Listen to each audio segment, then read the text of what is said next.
and Maureen, as I said in the forecast. Thank you so much for joining us on the drive home. I'm Steve McKinney. This is Hard Copy. We're brought to you today by Bank of the Bahamas, the Bank of Solutions, BTC every day, new Samsung S6.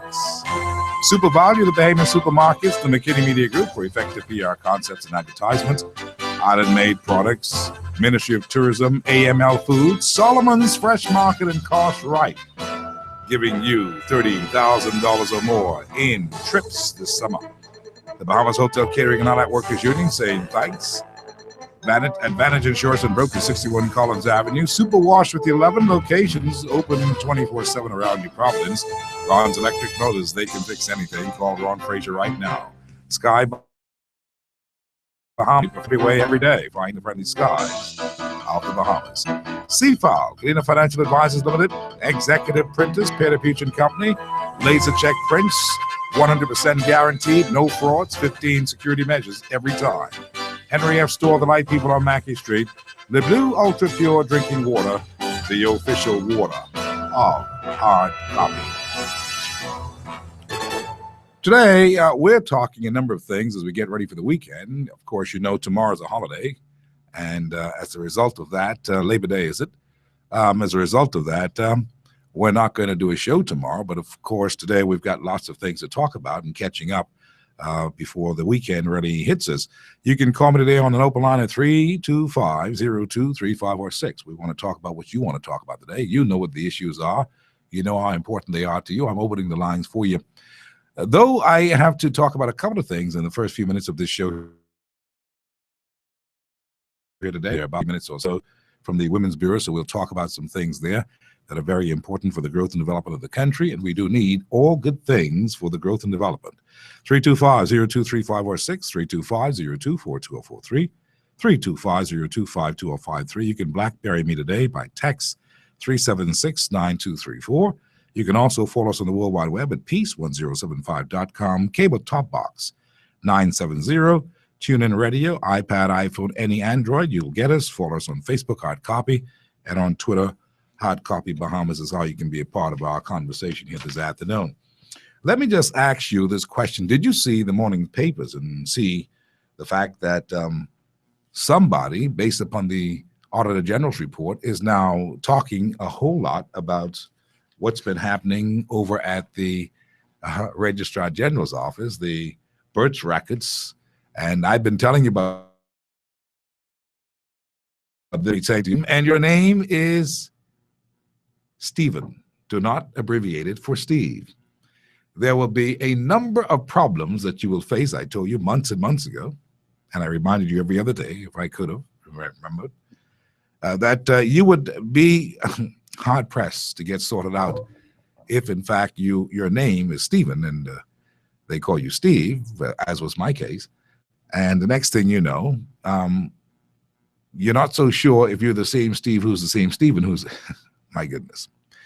Anyway, that's because of a bunch of problems over at that place. Now, let me just be the first one to tell you, because a lot of people look at these things and they say, what, that's what they're doing? No, the officials down there not doing anything. It is that they're trying to now sort things out. It's led now by Ron Pinder, great guy who's been doing a heck of a job, and he's got able assistants who've been doing a fantastic job of trying to sort things out.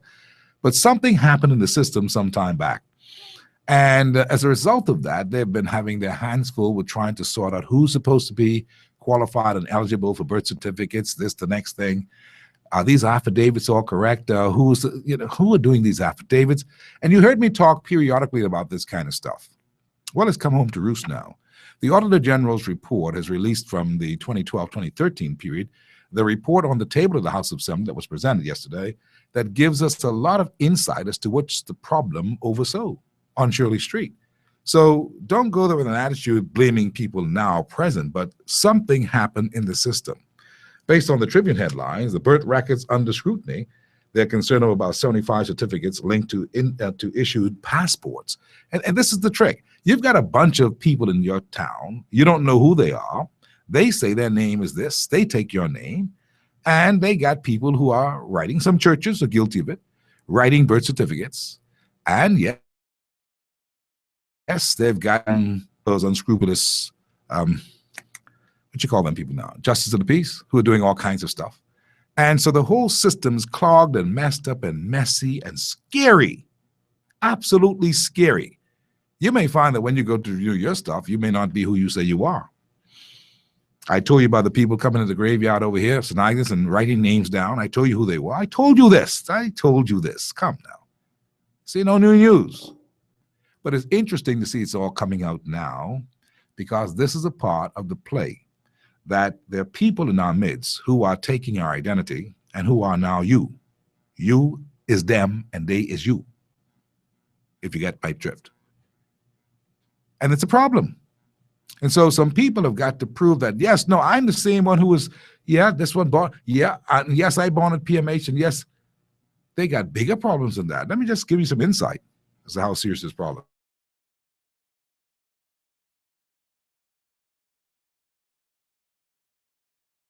is. Notice how all of the birth certificates had the same name and date of birth. Check the papers, page 6, column 6A, column 4. If you get the Tribune today, check it out. You heard what I said? They all have the same names and dates of birth. This is interesting, isn't it? Mass fraud. Now, how did that happen? Somebody had to have done that. I said birth certificate. Baptismal certificates. These are the documentations that people who come try to compile. They come illegally. They bond the children at the hospital. They keep every piece of paper that the people give them. They laminate them. They keep them secured. And they apply because somebody in the system is telling them this is how it's done. And they got passports. The question that I want to ask is, when will these passports be revoked? Because there's obvious mass fraud. Perhaps the authorities also need to find out how many Haitian women, each bearing the same name, gave birth on the same day at PMH. Don't blame me for this. These are factual stuff. See, when I tell you, you say, oh, he picking. No picking. Love all people. But the reality is what the reality is. Some people don't want to face reality. Some people don't want to hear the facts. They want to hear nonsense. Not here. The big question is, when will these passports be revoked? Because it's already been discovered. We didn't know. The Auditor General has already reported. The authorities now know. You know. If the number shows 4,093 being born at PMH between April 25th, 2012 and April 30th, 2013, and records, and the records at PMH shows only 3,993 for the same period born at PMH. Where were the additional 105 babies born, and of what nationality are they? That's the journalistic skill kicking in. I only could ask you questions that come to my mind based upon the facts. Yeah. Where were these 105 babies born, and of what nationality are they? Now the authorities also need to run a matrix copy of registration information in all the government schools over to the thought that people had for a long time, that, boy, who are these people? And you remember me teasing other people about this name change and deed pool and all that, and I teased my good buddy down to the Guardian, Warren McCartney, and said they can come there and take his name and we won't know which one is Vaughn. Well, that was loaded, because that's what's been happening. Not with Warren McCartney, of course, but I was teasing him.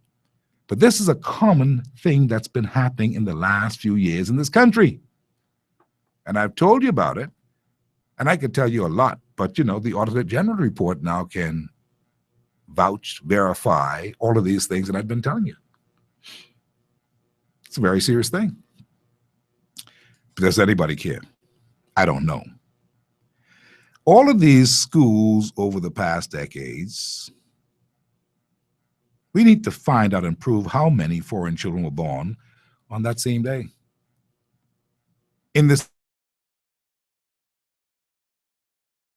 saying EMH. This is massive fraud.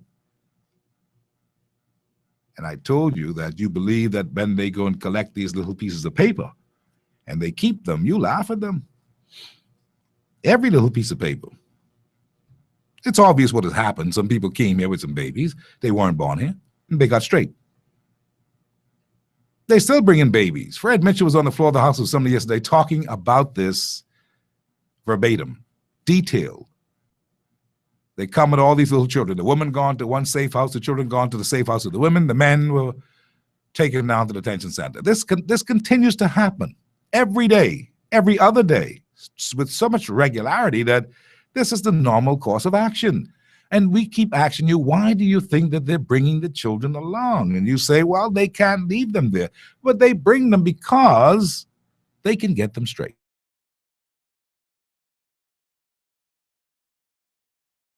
Telling you, you know this all along. You just did not know how deep it went and if it really had any gravitas, if it could have been supported by black and white facts written by the Auditor General in his scrutiny of this whole Registrar General's office.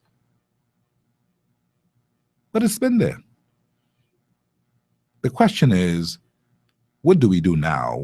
Now that we know that this is what the deal is and this is what the trend shows, we cannot be foolish and say, well, you got to still be merciful and, you know, you've got to deal and nip this thing in the bud, because in another 5 years at this rate, we will have a whole new generation of people who never born here, but they Bahamians.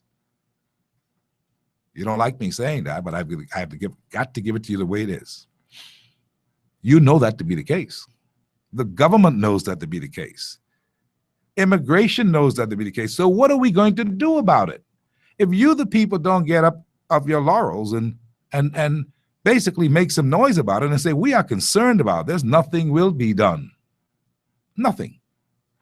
Guaranteed. And so we may have been duped.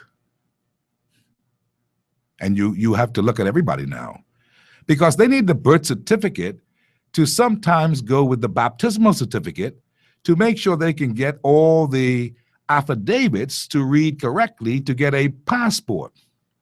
So you cannot ignore the churches. This is massive. I wonder what church they've been using for the most part as to where they've been baptized. The churches may have, we have no proof of this, but, you know, logics. They may have assisted, knowingly or unknowingly, in this massive fraud by issuing baptismal certificates. Stop people from down south, the predominant group that comes there, the Haitian population. What was to stop them from getting one baby baptized several times over in different churches, each time producing a different baptismal certificate that could be used to facilitate another child getting into the Bahamas? What was to stop them? With all the corruption in this country, what does to stop anybody? So, based upon what I've been looking at, the churches need to compare their records. If I was doing something on this, trying to find out how we get to the bottom of it, I'd say the churches would need to compare their records and come clean with the Bahamian authorities if they discover that they too may have been duped, because that could have happened. The churches may not be guilty of it insofar as deliberately doing it into doing. The churches should also start to compare their records. An investigation is happening now by the police, but they're investigating some fella who worked there, who facilitated 75 of them in the system, unbeknown to the authorities and not in compliance with the data requirements, because they came out of nowhere. So they're investigating that person, and more than likely that person will get some charges put against him. But the bottom line is that this seems to have been a trend, or is a trend, and I know for a fact that the people who are there now, Ron Pindon Company, they're trying their best to dot every I, cross every T. It is very difficult. It is a very difficult, arduous process these days. It was always kind of slow and funky, but it's very difficult these days, very difficult to get yourself sorted out, especially if you're renewing a passport people are scrutinizing everything and making you do an affidavit if, in fact, you had a slang name and didn't use your full name. And that's why I told you, use your full name. Don't give yourself no abbreviated name because it could cost you problems later on. You hear what I tell you? And if you know who you are, you better be who you are on paper. Because some other people, they then know what to do. They've been advised, they've taken the advice very well, and they know exactly what to do, how to get your name, how to get a birth certificate, how to get the baptismal certificate, and how to get some of these JPs to write the affidavit and to get the witnesses. I was at a funeral service the other day for Cy Roberts, and a good friend of mine, I won't call his name because he is a good friend, he said to me, Steve, you around here making all this noise on ready. The JP witnesses say that they know that this fella born here. Man, a witness could say anything. You could get anybody and give them $2 to be a witness for something. The justice of the peace is by law. He is an officer of the law, and he has to do his own research, investigations, and don't take what somebody say who he don't even know who that person is. Could you imagine what madness that is? But the fella said that to me right outside the door of Cy Roberts' funeral a couple of weeks ago back at St. Francis Church. He says, look, you know, you're making this noise about these crooked justice of the peace. Is the people who crooked? No. As an officer of the court, due diligence is always important.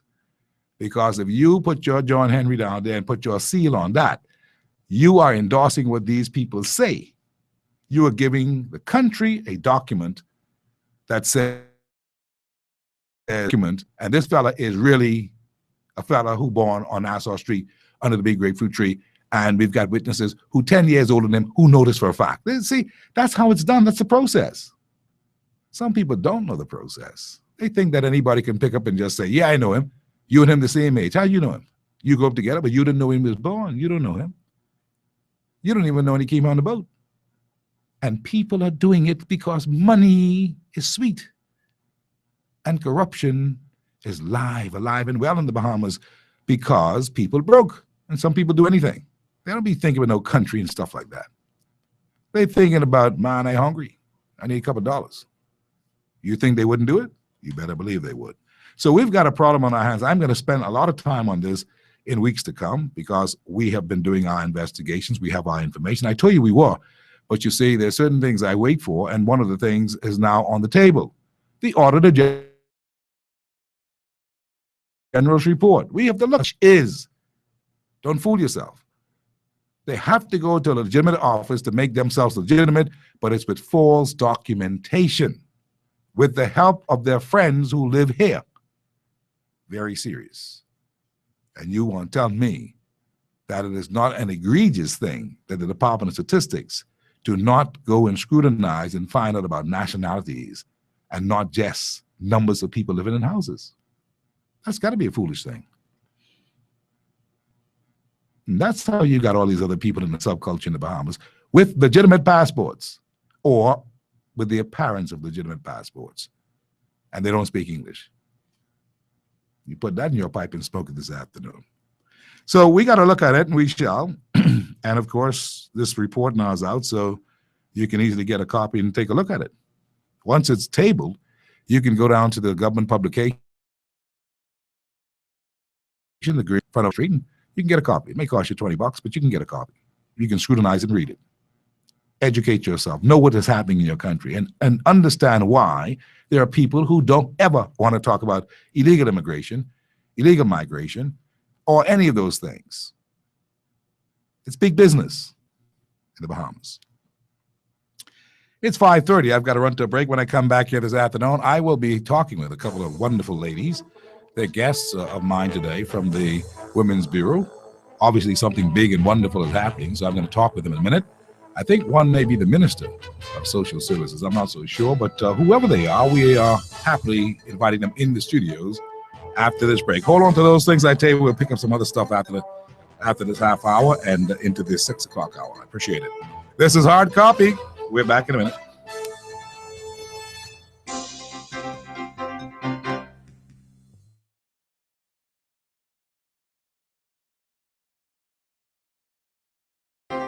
Prepare early at Super Value and Quality Supermarkets with great specials like 15-ounce Libby's corn or sliced beets, $1.39. Seneca apple juice, 64-ounce size, $2.99. Domestic foil, 25-foot box, $1.49. Fresh Corito all-purpose cleaners, 32-ounce bottle, $1.59. Low sodium Ciara chicken franks, 12-ounce pack, 99 cents. Find everything you need to be prepared this hurricane season at Super Value and Quality Supermarkets. Executive Printers. We're professionals. At Executive Printers, we do not participate in trash talk. We concern ourselves with the accuracy and security of your laser check. That is why we put 15, yes, 15 securities on your laser checks. This is not trash. This is fact. It makes fraud almost impossible. Call us today at Executives at 393-5011 or email us at sales@epbahamas.com. That's sales@epbahamas.com. Executive Printers, laser checks. We do them right.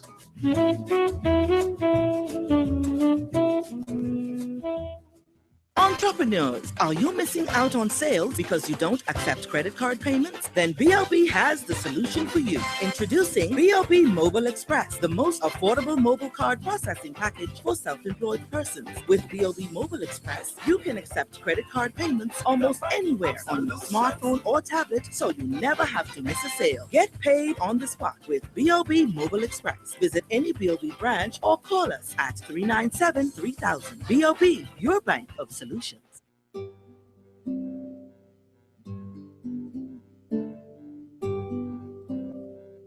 All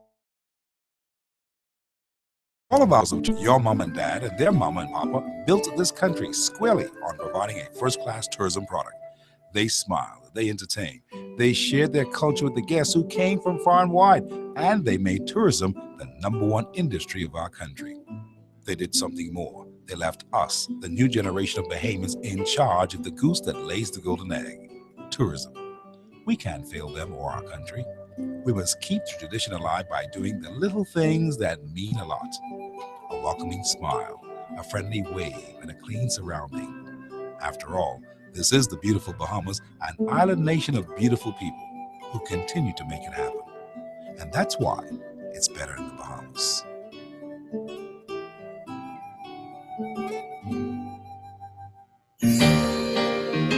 The best insurance in town is Advantage Insurance on Collins Avenue. They are simply the best because they provide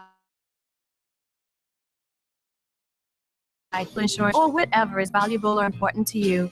Advantage Insurance and Brokers, 61 Collins Avenue, is the fastest, most progressive insurance company in the Bahamas because they really take care of you by making insurance totally affordable. Call them now at 356-0285 or 6, or email them at info@advantagebahamas.com.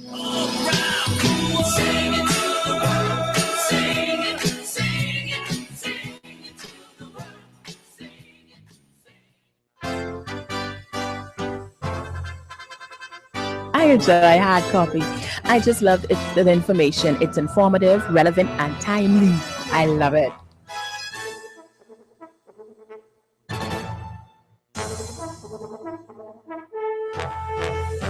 Welcome back to Hard Copy on this Thursday. Days ahead, just a weekend. Late weekend wants to be encouraged to be safe and do the right thing always, because honesty is the best policy. A big thing is happening at the College of the Bahamas Center for Continuing Education and Extension Services, in collaboration with the Ministry of Social Services and Community Development, Bureau of Women Affairs, is now getting ready for Leadership for Women in Politics. Isn't that interesting? Women in politics is always very important when we look at our own dynamics here in the Bahamas. We've got a super dynamic of women taking leadership role in an area of development, national development, and we know that to be the case. We've seen it over the many years, and some people have not gotten used to it. Some people believe that that's not the way it's supposed to be. But certainly when you look at the ratio, more women than men, more women in the professional corps than men, more women going to school women as things. And then we see more women these days wanting to get a good role in an area of government and development of a country. But the difficulty is that it's been kind of rough in the last few years because women have, while they have been doing a number of things in the governance of the country and have been running most of these ministries as permanent secretaries and undersecretaries and all of those kinds of things, directors, there's still a lot of room to grow for women to get on the big page, the front burner in politics itself. Look at what we have now. I think we've got we've got Minister Melanie Griffith. we've got Minister Melanie Griffith on the front burner right now in politics at the big level. Let's call it the big level, the senior level. She is a community development in this country. That's a big area. We have Hope Strachan, who is on page. And of course, Hope Strachan is now the minister, substantive minister of financial services. That's right. That's a big page. And then you've got others who are Hamilton, Glenys Hanna Martin, of course, who is in charge. She's on the big page. Glenys Hanna Martin is on the big page, and she that's some aviation and transportation and aviation.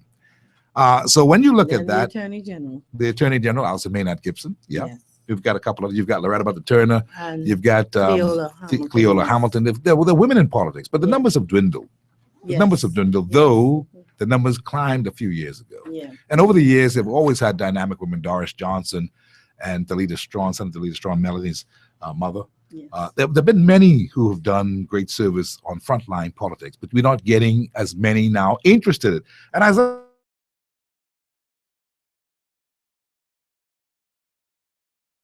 I introduce my guest, Christine Campbell, here with me this afternoon to talk about what they're doing to trying to change the dynamics of this thing.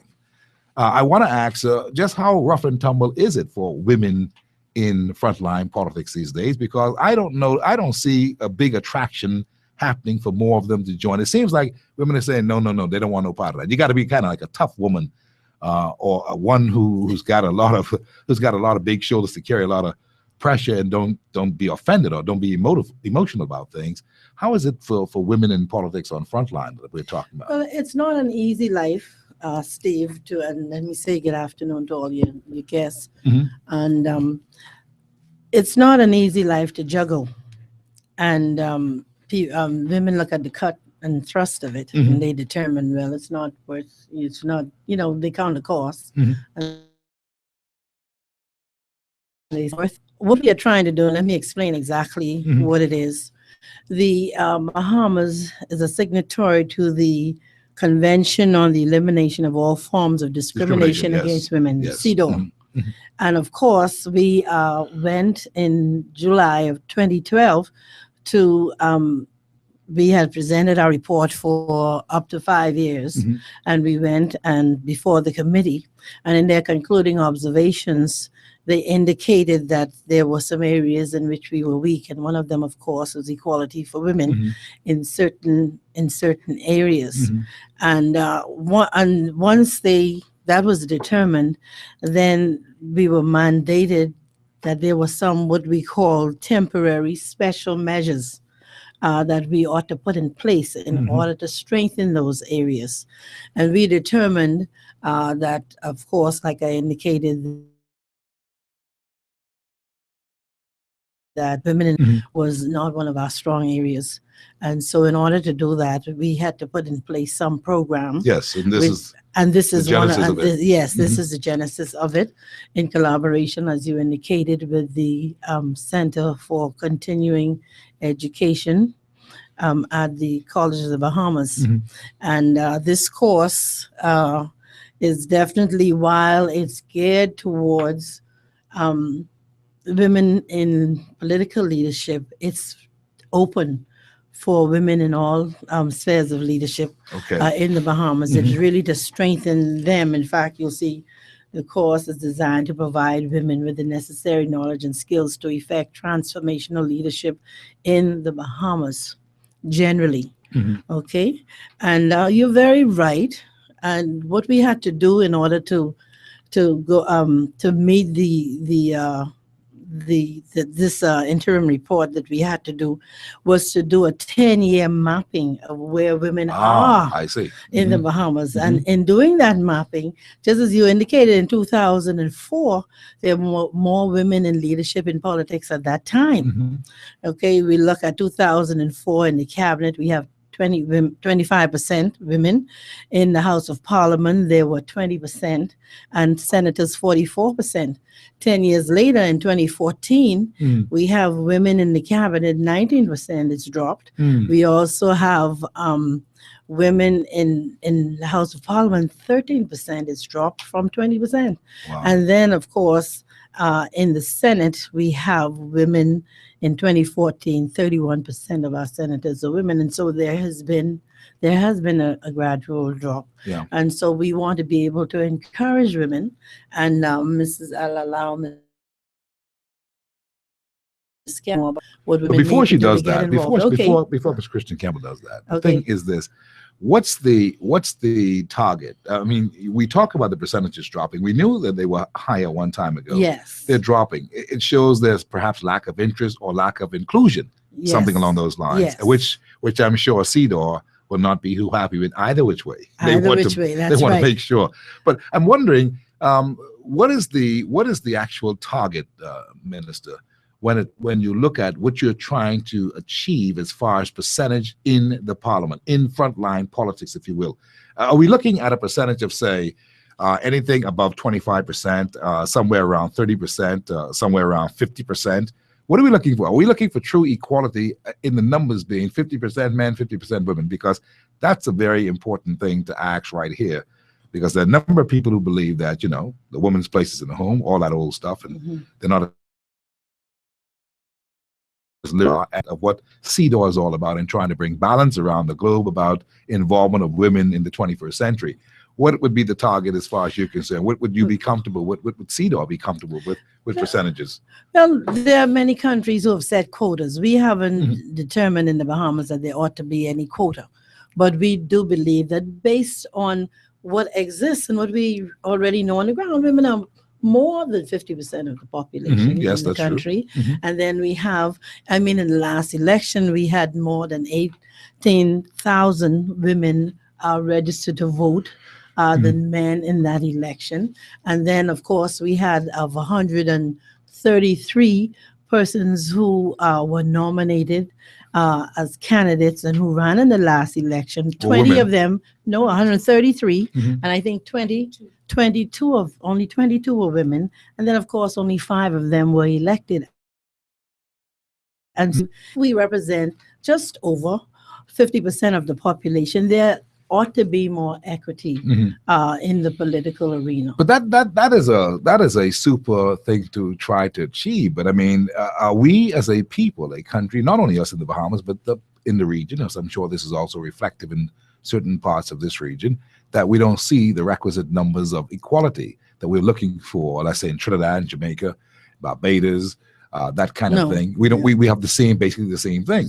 So I'm wondering if this is just a way where the people, society itself, including the women, are not ready for this kind of equity, this kind of equality at that particular level. Now, see, equality is very important in many aspects, social and everything. But some people in a society, or some societies, do not see equality as something as important in an area of, let's say, politics for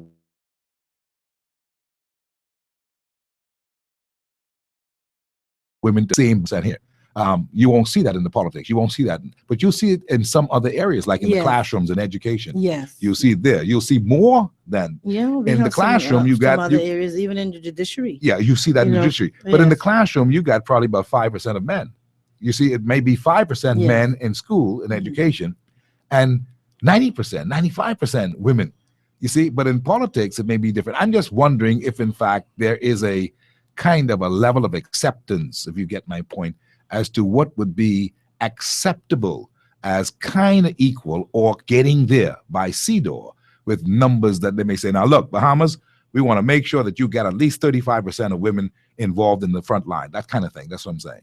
I don't think there's any quota in CEDAW, but there's some, I think, one in the Beijing Declaration and Okay. Platform for Mhm. Action, Mhm. where I think it's 30% Okay. and higher. And even this time, when we just came from the Commission on the Status of Women session in March, and I think they were trying to up that to like 30%. I mean, sorry, 50%.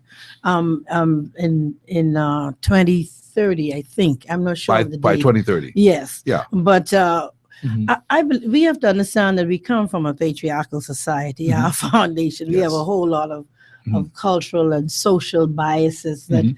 we need to overcome. And women themselves who have been used to really just allowing men to lead in this area, in many areas, Mhm. you know, are just now being able to move into these areas and want to move into these areas. However, we believe that they need to it's really assistance with leadership generally, Mhm. and then certainly in politics, because a lot of people say, and not say it's very difficult, Yeah. particularly for a woman. I would imagine it is. Okay, I would imagine because it is. being a woman, you have to really juggle a whole lot of home front priorities in order for you to be able to be successful. Yeah. Well, you know, we could have a big debate on that. I I'd love to know. do that later on sometime, but I want to get to the trust of what Trust of- we're talking yes. because, excuse me, this is important. As Miss Christine Campbell had indicated to me that look, we're doing some things with College of Bahamas, Ministry of Social Service and Community Development, Bureau of Women Affairs. We've got to find ways and means to get women adequately involved and dynamically involved in leadership in the country. And so what are you going to do? There's some special courses. How do you do this thing now? How do you get people to turn? I want at the forefront of things. How do I harness my skills? How do I polish those things? What's the remedy that you have, Ms. Campbell? Thank you so much, Steve, and good evening, good afternoon to all of your listening audience. As Minister Griffin said, the Bureau of Women's Affairs, in partnership with the College of the Bahamas' Continuing Education and Extension Services, is pleased to offer to women in the Bahamas a 6-week course on leadership for women in politics. It will start next week, Friday, June 12th, and run through to July 25th, and it will not include the our Independence holiday weekend. The course is open to all women, not just women who are presently affiliated with a political party. You may be a woman who's interested in frontline politics for the next election. You may be a woman who wants to mentor other young women who may be interested. You may be a woman who is just interested in terms of from education or history, in terms of learning more about it. Or you could just be an interested woman.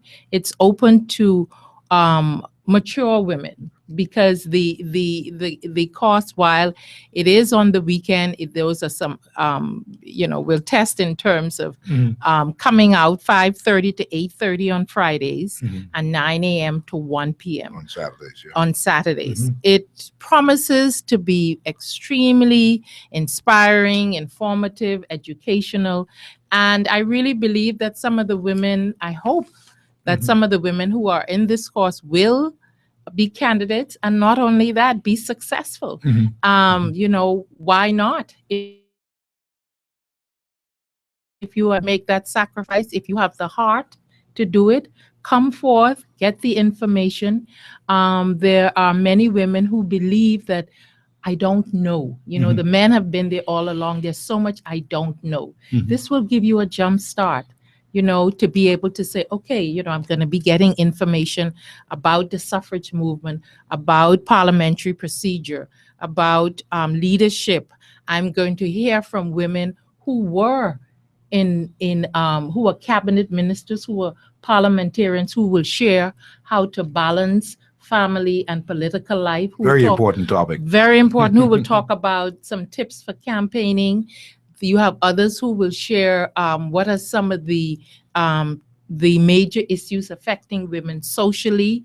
When it comes to politics, you're going to get some tips on communication and public relations, as you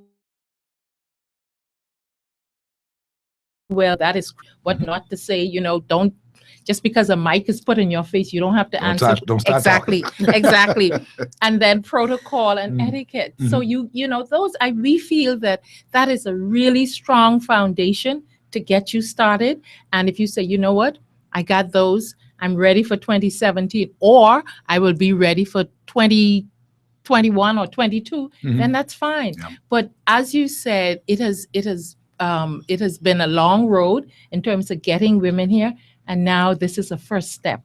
This is a start. So we're looking at it being, the venue is the College of the Bahamas Executive Boardroom, Yes. Michael Evelyn Complex, Thompson Boulevard. There's a registration fee of $40, which is important. There is also a tuition of $350. Yes. And they have to, at least by June 11th, let persons know through the advisement. Yes. That's at 5:30 p.m. to 6:30 p.m. and that's on June 11th. Now, you have obviously reached out to many other professional organizations to be a part of this, Yes. because there are many Yes. people, Yes. many youngsters young women who are professional, who want to go places, and I believe have a lot to offer in this country. Yes. We look at Portia Simpson. She runs the show now in Jamaica. Yes. I remember when Portia Simpson was basically in the Minister of Youth, and I traveled a lot to Jamaica at that time, and she was like a buddy of mine. Like, that's the minister. We hang out and talk and that kind of stuff, and then to see her just keep moving to an area. That's right. Though right now she's on shaky grounds with a political party, that's beside the point. The point is she's gotten to that level in a place like Jamaica, Broken the glass ceiling. and she has been able, and that is a wonderful thing. She's in So, the cut and thrust of yeah, it. And she's absolutely. holding her own. And she's hanging tight and Yes. making sure that she can rub shoulders with even people like the Right Honorable Prime Minister, a veteran politician, Yes. who, and I'm sure, admires the fact that he's seen her grow himself. That's right. And so there are many youngsters in our Bahamas who are professional and who may not be as young as 20, but not as old as 60, who are interested in doing this. And this is a good course. So let's run down that course again. I want to make sure that this happens. I'd like to see some new faces, Melanie, Yes. in politics. I'd like to see Definitely. some new people who are not just wonderful showpieces of pretty girls with pretty No. faces, but women who can really have things done. That's Because I right. believe in the Bahamas, we've got a situation where women do, in fact, get things done. That's right. Yeah. So That's right. And just like we don't want to see any just handsome faces. Yeah, you gotta have fellas with substance. I agree Exactly. with you. Exactly. If a man is substance and courage, you gotta have courage and substance. You can't just be a talker. Yes. And for women, it has to be the same. Yeah. And So- Steve, we went, Minister referred to the Commission on the Status of Women meeting that we went to in March. And we took a number of young women, and we call them younguns, between the, The age, young'uns, yeah. the young ages, early 20s to early 30s. And those are Very excited. they are attractive, smart, and very intelligent Yeah. young women. And they have the potential now, the raw talent to lead this country. I know, I believe And- you, and all we- young people. And we also had some above that age Yes. who have quite involved as well.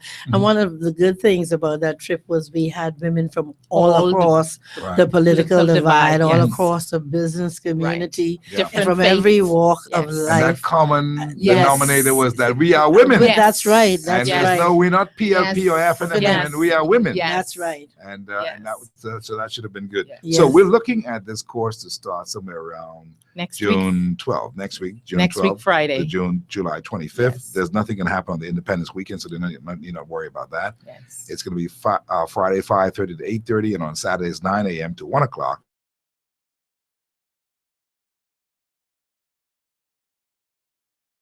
Transformational leadership, political history, the women's suffrage movement in the Bahamas, political campaigning and its impact on family life, and of course, electoral process, the human rights international treaties, the violence against women, the whole 9 yards, even those things about EDO that you're talking about just now, CEDAW, CEDAW, yeah. that you're talking about. And of course, that thing about public speaking and self-presentation and the deportment and all that kind of stuff. Now, do you suppose, this is now 2015, we got an election coming up in 2017. Mhm. Do you suppose that we'll see people flock to this, those with the ambition of wanting to become a member of parliament, wanting to become a leader in government politics, senators, that kind of thing, do you suppose that we'll get the kind of numbers? In fact, what numbers are you anticipating will be in this particular run of the course? And do you think that we'll get at least 15 to 20% out of that getting into politics? Well, we actually have to, I think there's a minimum of 15 and a maximum of 40 persons. And we are hoping also to put it on for a second time, perhaps later in the fall. So this is the first 6-week crunch. And I'm hoping, because during the run up to this, we've been the Bureau of Women's Affairs has been interacting with all the women's organizations, and of course, all the political organizations are highly represented in the Bureau, and as well as other civic organizations. So we're hoping, yes, that indeed some of the persons who would participate in this course would be either running in 2017 or in taking leadership in some organization, some business. And so we really see it as a stepping stone. And I also indicate that in 2011, while we were in opposition, that I was on the U.S. International Visitors Leadership Program, and we went through some of the states in the New England area, and I was able to... this is the United States Information Agency's leadership thing that they do. That's right. Very, very helpful, by the way. Yes. And New York, New Hampshire, Washington. We met with women's organizations like the Republicans Women's Organization, who train young Republican women. Also, the White House Project. Yeah. What about the Freedom Forum? That kind of Freedom Forum, did you meet with those? Because they do a number of things as well. But anyway, go ahead. Yeah, I don't remember that specific crew, but I know these were the areas that really, stuck out for me. And because they spoke about how they go so far as to even share with those women who come into that organization the way they ought to dress as female politicians. Right. So it's a full training program.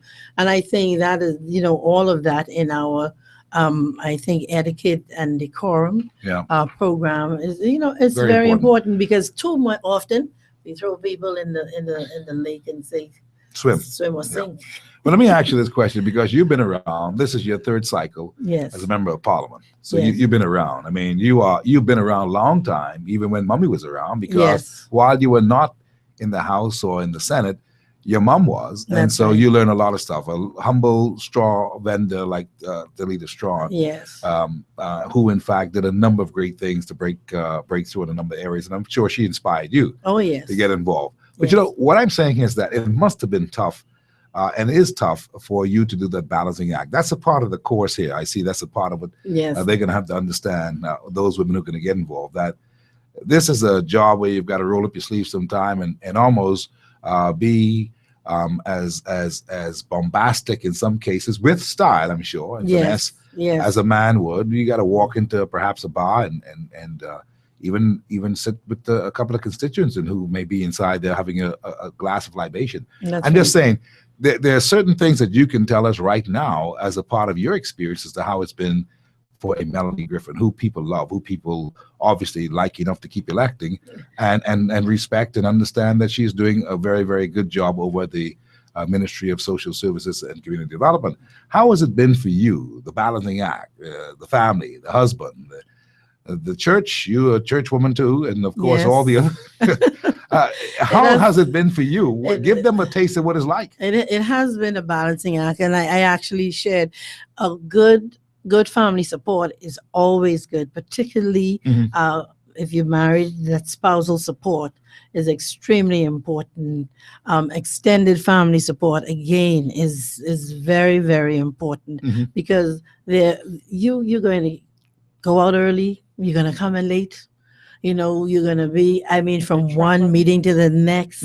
I'd say the job of a politician, or particularly a cabinet minister, you could change scenes 10 times a day, from a Bureau of Women's Affairs to a social assistance program to a community development program to dealing with the elderly. So it's the whole gambit you have to Yeah. run. Mhm. And so that knowing that you have that support at home is very important. And I want to say hats off to Leon Griffin one Yeah, more he's, time. He's, you know, he's a tough guy. There's no question. He's a good fella. Real He's a fella. good fella. You know, and this I was about to say, you really you can be in a thing where people are jealous and insecure. That's the first thing. That's the next first thing is that That's right. you get so used to people saying yes, minister, no, Yes. minister. When you get home, he said, "Look, yeah, Melanie, you ain't fixed that toilet, Christian. I hungry, you know."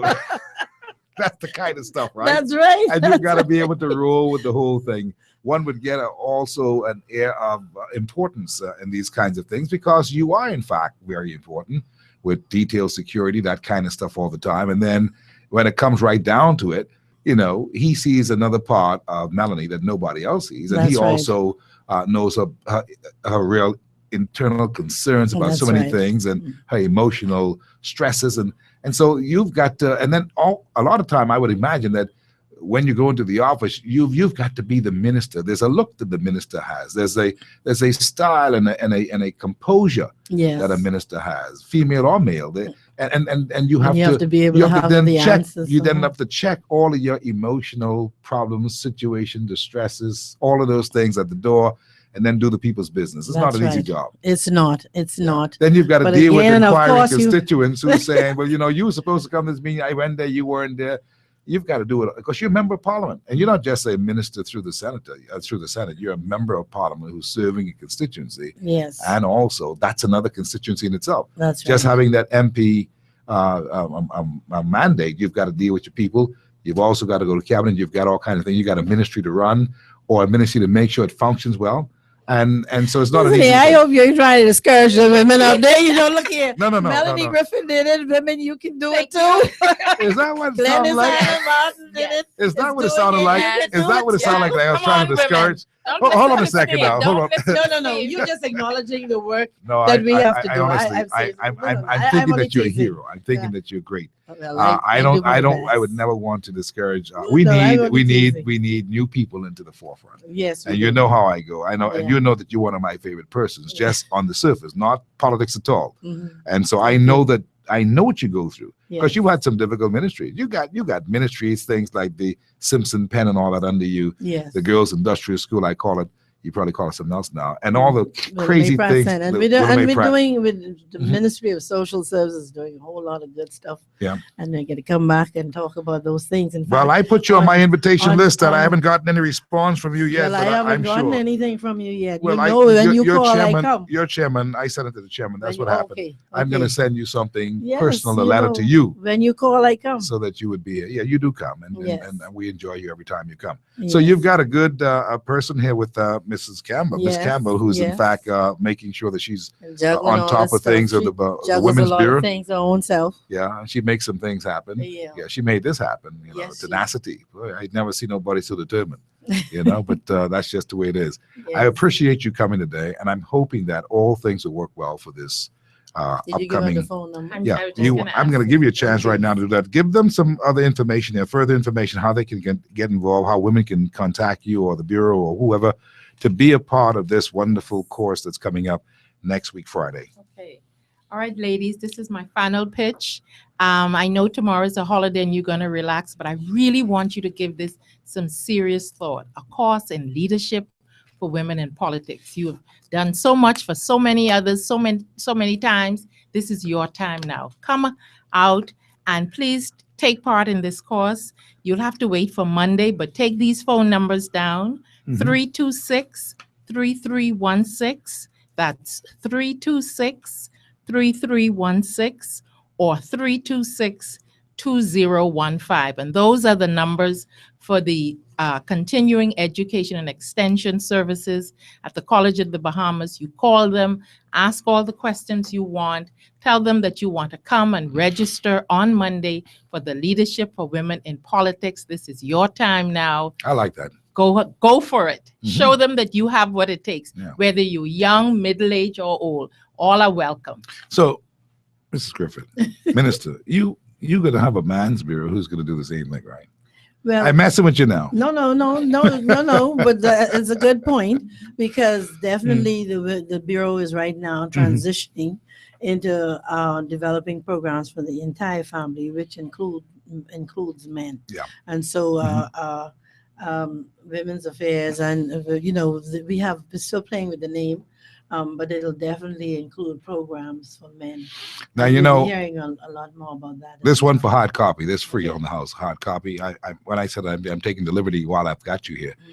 In the budget, we see that there's a deduction. There's a reduction in what it's going to look like for the Ministry of Social Services with regards to the kind of welfare program and stuff going forward. And it hasn't grown. Has it grown?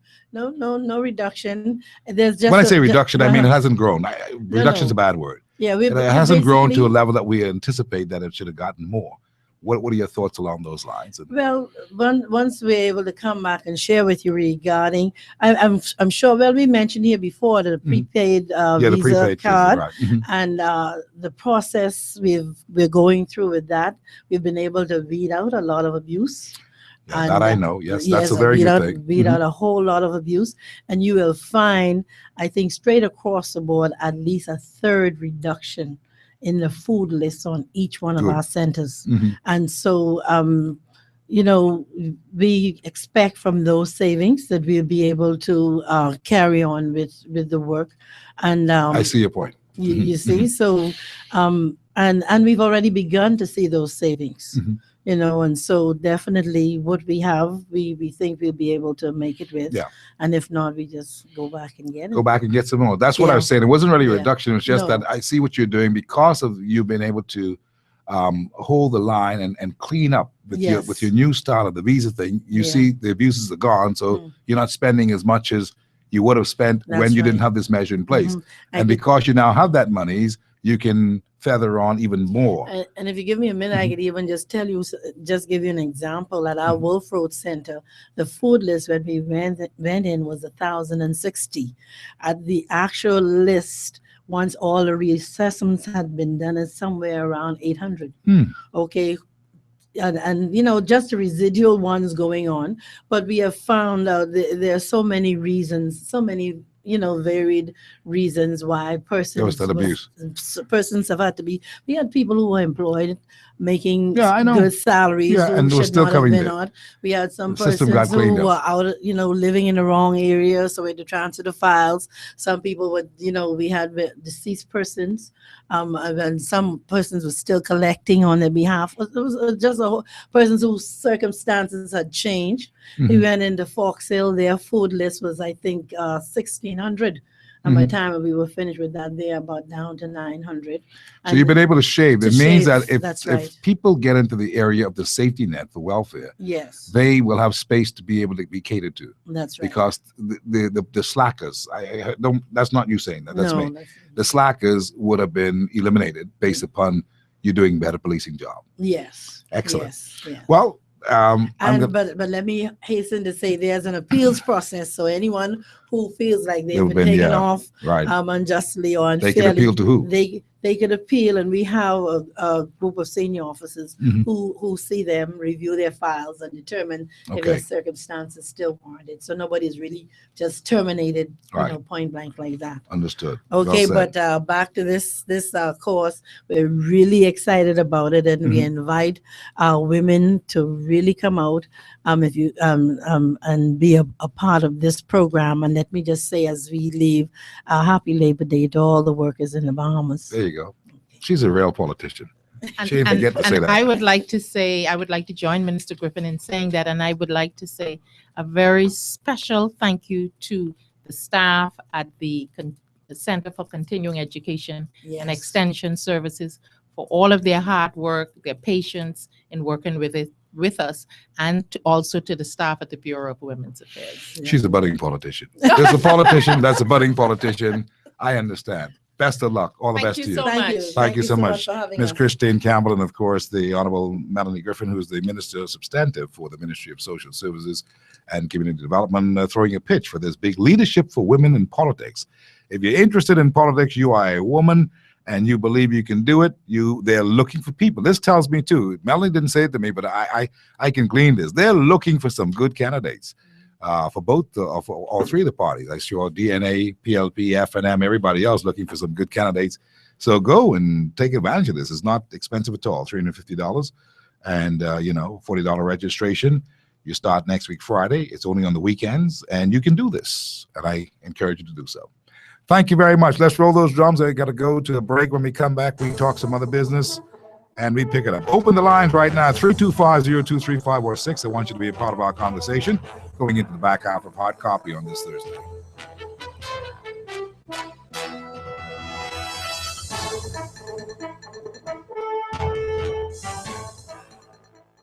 When I fly with Sky. Sky Bahamas. When I fly with Sky. Sky Bahamas. Oh. The plane is spanking clean. The pilot's their voice red. They fly you out on time. They flight attendants red. Service is their passion. With you they take good care. Safety is their culture. Yes, they'll get you there when I fly. Fly with us to Fort Lauderdale or the beautiful Bahama Islands. Book today at 702-2600 or visit our website at skybahamas.net and experience Sky.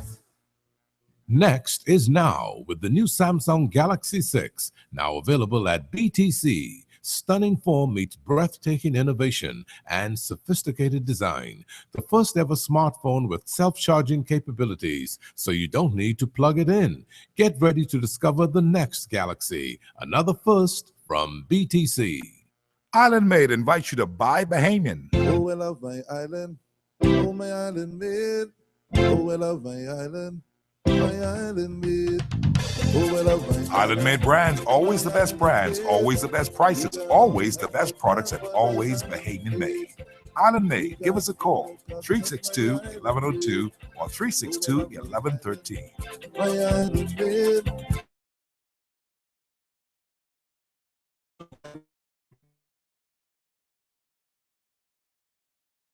Unless they become a tropical storm or a hurricane. And if they do, nobody prepares you better than Super Value and Quality Supermarkets. Par Excellence Par Bar Rice, 5-pound bag, $2.99. Chef Boyardee Spaghetti and Meatballs, 15-ounce can, 2 for $3. Hunt's Ketchup, 35-ounce bottle, $1.99.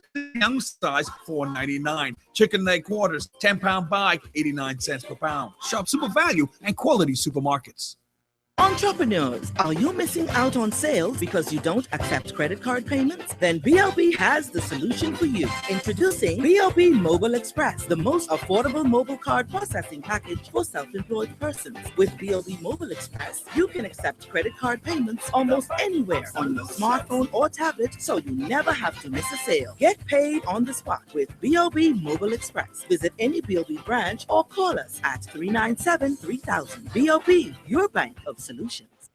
At Henry F. Store Electric Company, we supply all your electric needs for any size project, from residential housing to luxury hotels. We can help you achieve just the right look, from doorbells to chandeliers, table lamps to ceiling fans, wire, conduit, panels, dimmers, switches, plugs, and even tools. And don't forget light bulbs. We have those hard-to-find, energy-saving fluorescent bulbs and more. Henry F. Store Electric, number 135 Matthew Street. Over 50 years of reliability, service, and low prices.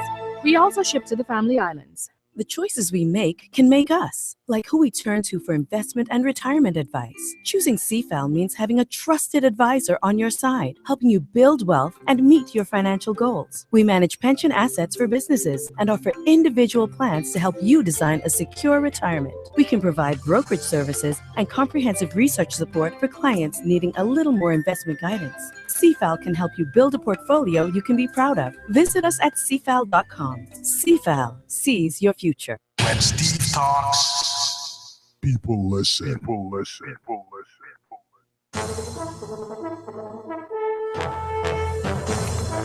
Welcome back. This is Hard Copy on a Thursday. We're headed into the weekend, long weekend. We hope that you can make it a safe weekend. It's my pleasure to be in your company. I hope the same is from your way toward me, and I'm opening my telephone lines at 325-0235 or 6, 325-0242 or 43, 325-0252 or 53. Before we got the minister in to talk in that particular special segment, we were talking about this whole bit about the article in the Day's Tribune on fraudulent birth certificates, and I know that you know a lot about that kind of stuff because you may have been a victim of this thing as well. When I say a victim, going to the office of the registrar to get your birth certificate and all this kind of stuff, and you're going through all kind of rigmarole, and you're wondering, why are they doing that to me? I've been doing this for all 55 years of my life. Why are they doing that to me? And it's because they say, well, you know, the passport office is saying they want to be sure that you are who you say you are because you abbreviated your name some time ago, or you changed your name from this to that, Dane to Smith, and they want to make sure, and all kinds of stuff are happening, and you get frustrated because you can't keep going downtown to find parking on Shirley Street and to go into the registrar's office, the registrar of birth's office, and when you go there, you know, you're standing around. There's a whole, you know, tedious process, and it's discouraging. But they're doing it that way. It's not their fault. Excuse me. They're doing it because there's so many people who are in our system now who don't belong there. And they got there somehow by hook or crook through people who facilitated them. Not necessarily they're the office of the Registrar General or the birth registry records. They got there because some people facilitated them with fraudulent documentation, from baptismal certificates to birth certificates to these elaborate, unbelievable, and some incredible, in some cases, affidavits signed by people who say, yes, I can vouch that I know this man, he born 2 Peter Street. And that fella came from Port-au-Paix, or he came from Bridgetown, Barbados, or someplace else. And it is not real. And so now the system is stuck where they're going to process it. It's going to be tedious, low, arduous. I mean, it's going to be tough. And especially because the passport office are taking no prisoners. They've had their share of problems in the past. And so they're making sure that if you're going to get one passport, you're going to be who you say you are. And for many persons, it is rough. The lines are already long. As you heard Fred Mitchell say yesterday, he's in charge of foreign affairs. He says the wait is going to be even longer. It's now like, I think it says like 6 or 8 weeks now wait. Or it was that, and it's now extended. It's going to be a long wait, especially now that the summer months are on and you're trying to travel to go away. This is very important at this point. That's why we talk about it. What are your thoughts? How do we clean up the system? What should the government do along the lines? They're doing some things now, which are good. They're scrutinizing it to the point where they're really making you go through the whole long way to make sure you are who you say you are, and your daddy, who you say your daddy was your daddy, and your mama, all of those things they're doing. And it's only because some people got into our system and wrecked the whole thing. And now all of us have got to pay the penalty of waiting to be sure that we get the right documentation. Let's run to the telephone lines, 325-0235 or 6. I want to talk about it if you want to. Hard copy, how are you? Hey, Steve McKinney. Peace and love, what's going? It is called purging the record. Purging the record, eh? Yes, the U.S. did it about 5 years ago. And all of my cousins who born there but now U.S. citizens, like 60 years ago, all of a sudden they needed to prove how they get it. Yes, that's so they can't come here and apply for get a new beaming passport. Like after 9/11, like the world just went crazy. Like everybody that's checking their files. You can't blame anybody. You can't blame them because we've got to keep a safe society. Yes, and they purging their record of all. Some people remember a lot of scrupulous things happen. You know. That's why we mustn't take. That is why we mustn't take these things for granted and believe that it's no big deal. Oh, don't worry about it. We better worry about it because somebody may name the same thing as you, and you get sorted out. It can get sorted out because there are 2 of you going around. I remember quite clearly some dope boy had like 5 or 6 passports under different names. Yeah. Some scrupulous lawyer got it for him. But yeah, I call him to Steve. Steve, did you hear Mr. Mitchell say something about we have some no-go zones in the Bahamas? I didn't hear it when he said on the floor. Yes. I didn't hear it. Enlighten me. I heard today on a show that he actually said that we have some places in Nassau where the police scared to go to. Oh, that's been around for a little while. No-go zones, and he's basically talking about the villages that they cannot enter because it is very dangerous. He needs to tell us Mr. Greenslade. They didn't have a task force and crush him. He needs to tell the world this. Well, he's being realistic. Surrendering? He is what Fred Mitchell was basically seeking to do, I would imagine, was to give people a good bird's eye view as to how serious our situation is, because he knows it and he's been working hard. But there have been some people, even his cabinet colleagues, who've not been in line with what he's talking about for whatever reason. But we've got serious problems. But then the chief, that's what we need, a serious chief. Like people would be scared to go to Harlem. You remember that? Yeah.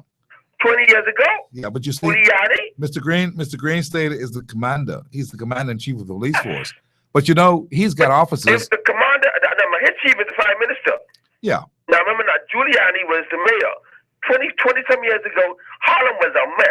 Yeah. Police were scared to go in there. Liberty Giuliani City at was one the time mayor. was a mess, right? In Miami, Liberty City at one time. Huh? Liberty City one time was a mess. Yes. They got it cleaned up. They cleaned that up. When they went through there, they lock up the whole farm that they have to. Yeah. Well, I remember New York City, Harlem. Well, I think when Mitchell said that, I didn't hear him, but I would imagine, because we spoke before on these topics on other shows, and I tell you that I would imagine Mitchell is talking about some areas that are just not an easy entry area, not that the police won't go in. That's what we paying them for. I appreciate it. The big hard decisions.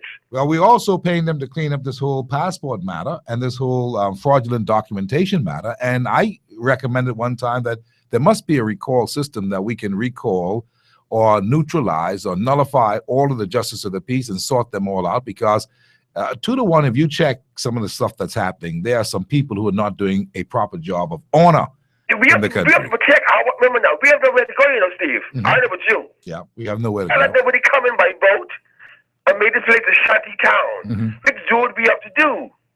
I don't know. We have to go through there and lay everybody down like the feds still. Yeah. Like when Boston got bombed, the feds said nobody will be shot dead. And they meant it, I appreciate it. I thank you for your call. Our society. No question. You said a mouthful and you're not wrong. We have to do that. We've got to get busy and get serious. But nothing happens until the people of a country decide that they want to do it, that they need it to happen in their best interest and that of their children's children. What we are doing right now, we see the deed pool. That's a dangerous course. We see the name change deed pool. We change of name, placement in the paper, notifications. We see people applying for things in the country, and they ask the question, does anybody know why there should be any reason why this person should not have his name changed? When people come into a country and you don't know who they are, and there's no real paperwork to find out exactly their background, not even from Interpol, which is a police organization that can tell you that this fella, hey, he was a little criminal, he did this, he did that, he's a little child molester, be careful. I don't know if we get that. And so when people come in, it always made me think, why would one want to come into a country and change his name once he arrives? Why would he want to do that? Because the Bahamian people embrace anybody. It doesn't matter if you're an African, it doesn't matter if you're Jamaican, a Haitian. We embrace people for who they are based on personality and based upon the fact that they want to have a better life. So they embrace. So this name change, what is that really all about? And how come we haven't scrutinized that enough? And why don't we put on pictures in the newspapers with those notifications, as is a requirement by immigration? And why don't we, well, the pictures are not a requirement, but the notifications are a requirement. But you don't know, this society has grown from a sleepy fishing village to a big metropolitan town. You don't know all the people there, so you can't just say, can you show a reason why Stephen Arthur McKinney wants to change his name? Or do you have any objections to him changing his name from Stephen Arthur McKinney to Bougie Wati Bam Bam Doo Doo? That seems odd, doesn't it? So why shouldn't the fellow named Bougie Wati Bapa Doo Doo want to change his name to Stephen Major? Why? What's going on here? What's the deal? What's the deal? We've got to be more scrutinizing. But it's because of the weakness in the system of the Immigration Department and the requirements. And we've got to busy ourselves as people to read what the Immigration Act calls for, what the policies say. Because there are people who are running from other places, other jurisdictions, and some of them are even wanted. I would guarantee you that some of them are wanted. And with all the earthquake the other day down south, the jail breaks, 2 of them. And we've got people just changing names. And then we've got people going unauthorized to schools, parents going to school and saying their child named this, that, and that. And that is not their name. And the school knows them by this name. And the reason they do that, especially in the Catholic system, I know about that, is they get a birth certificate. And the birth certificate and the baptismal certificate says, okay, this is what the deal is. And in many cases, the baptismal certificate is a strong certificate. Don't discount that. Don't discount that. That baptismal certificate is a strong thing. But when you have new churches from other nationalities popping up all over town, because we don't look at, we say, you spread the word of God, go for gold. there are people who are spreading the word of God, and there are people who are spreading propaganda, and there are people who are spreading the gospel of prosperity, and there are people who are spreading things to bring a new way. It's a new way of the Underground Railroad to bring people in. But the United Nations has told us, and we believe it, that you cannot go into a church to arrest anybody who you may think or suspect to be an imposter, an immigrant, an illegal person. You see, you cannot go into the hospital and do it. You cannot go into the schools. These are the three areas of great concern. Yet, we abide by those things. They get to know this, and they say, this is how you do it. And some people could beat the system, and they've been doing it. And so I'm not surprised to see that the Auditor General has found out in his thing that there's been massive fraud with these certificates of birth. And page 6A, column 4 of the newspapers today, the Tribune, I think it is, has them. And, you know, so I've got to ask the question, when, if this is the case, that they've changed the name. Let me back up and tell you what the case is. The numbers of the registry show that 4,093 persons were born in the PMH between April 25th in 2012 and April 25th of 2012 and April 30th of 2013. 1 year. The records itself show only 3. The records of PMH show only 3,993 for that same period born at PMH. So the question that we have to ask, if we deduce that, is when were the additional 105 babies born, and what nationality are they? Where were they born? You see, I want you to get that, because they are in our system unaccounted for by birth and unaccounted for by birth certificate, registration. But that's what the numbers show. So who them people is? Now, that's just one period. That's just 1 year. Could you imagine the last 40 years?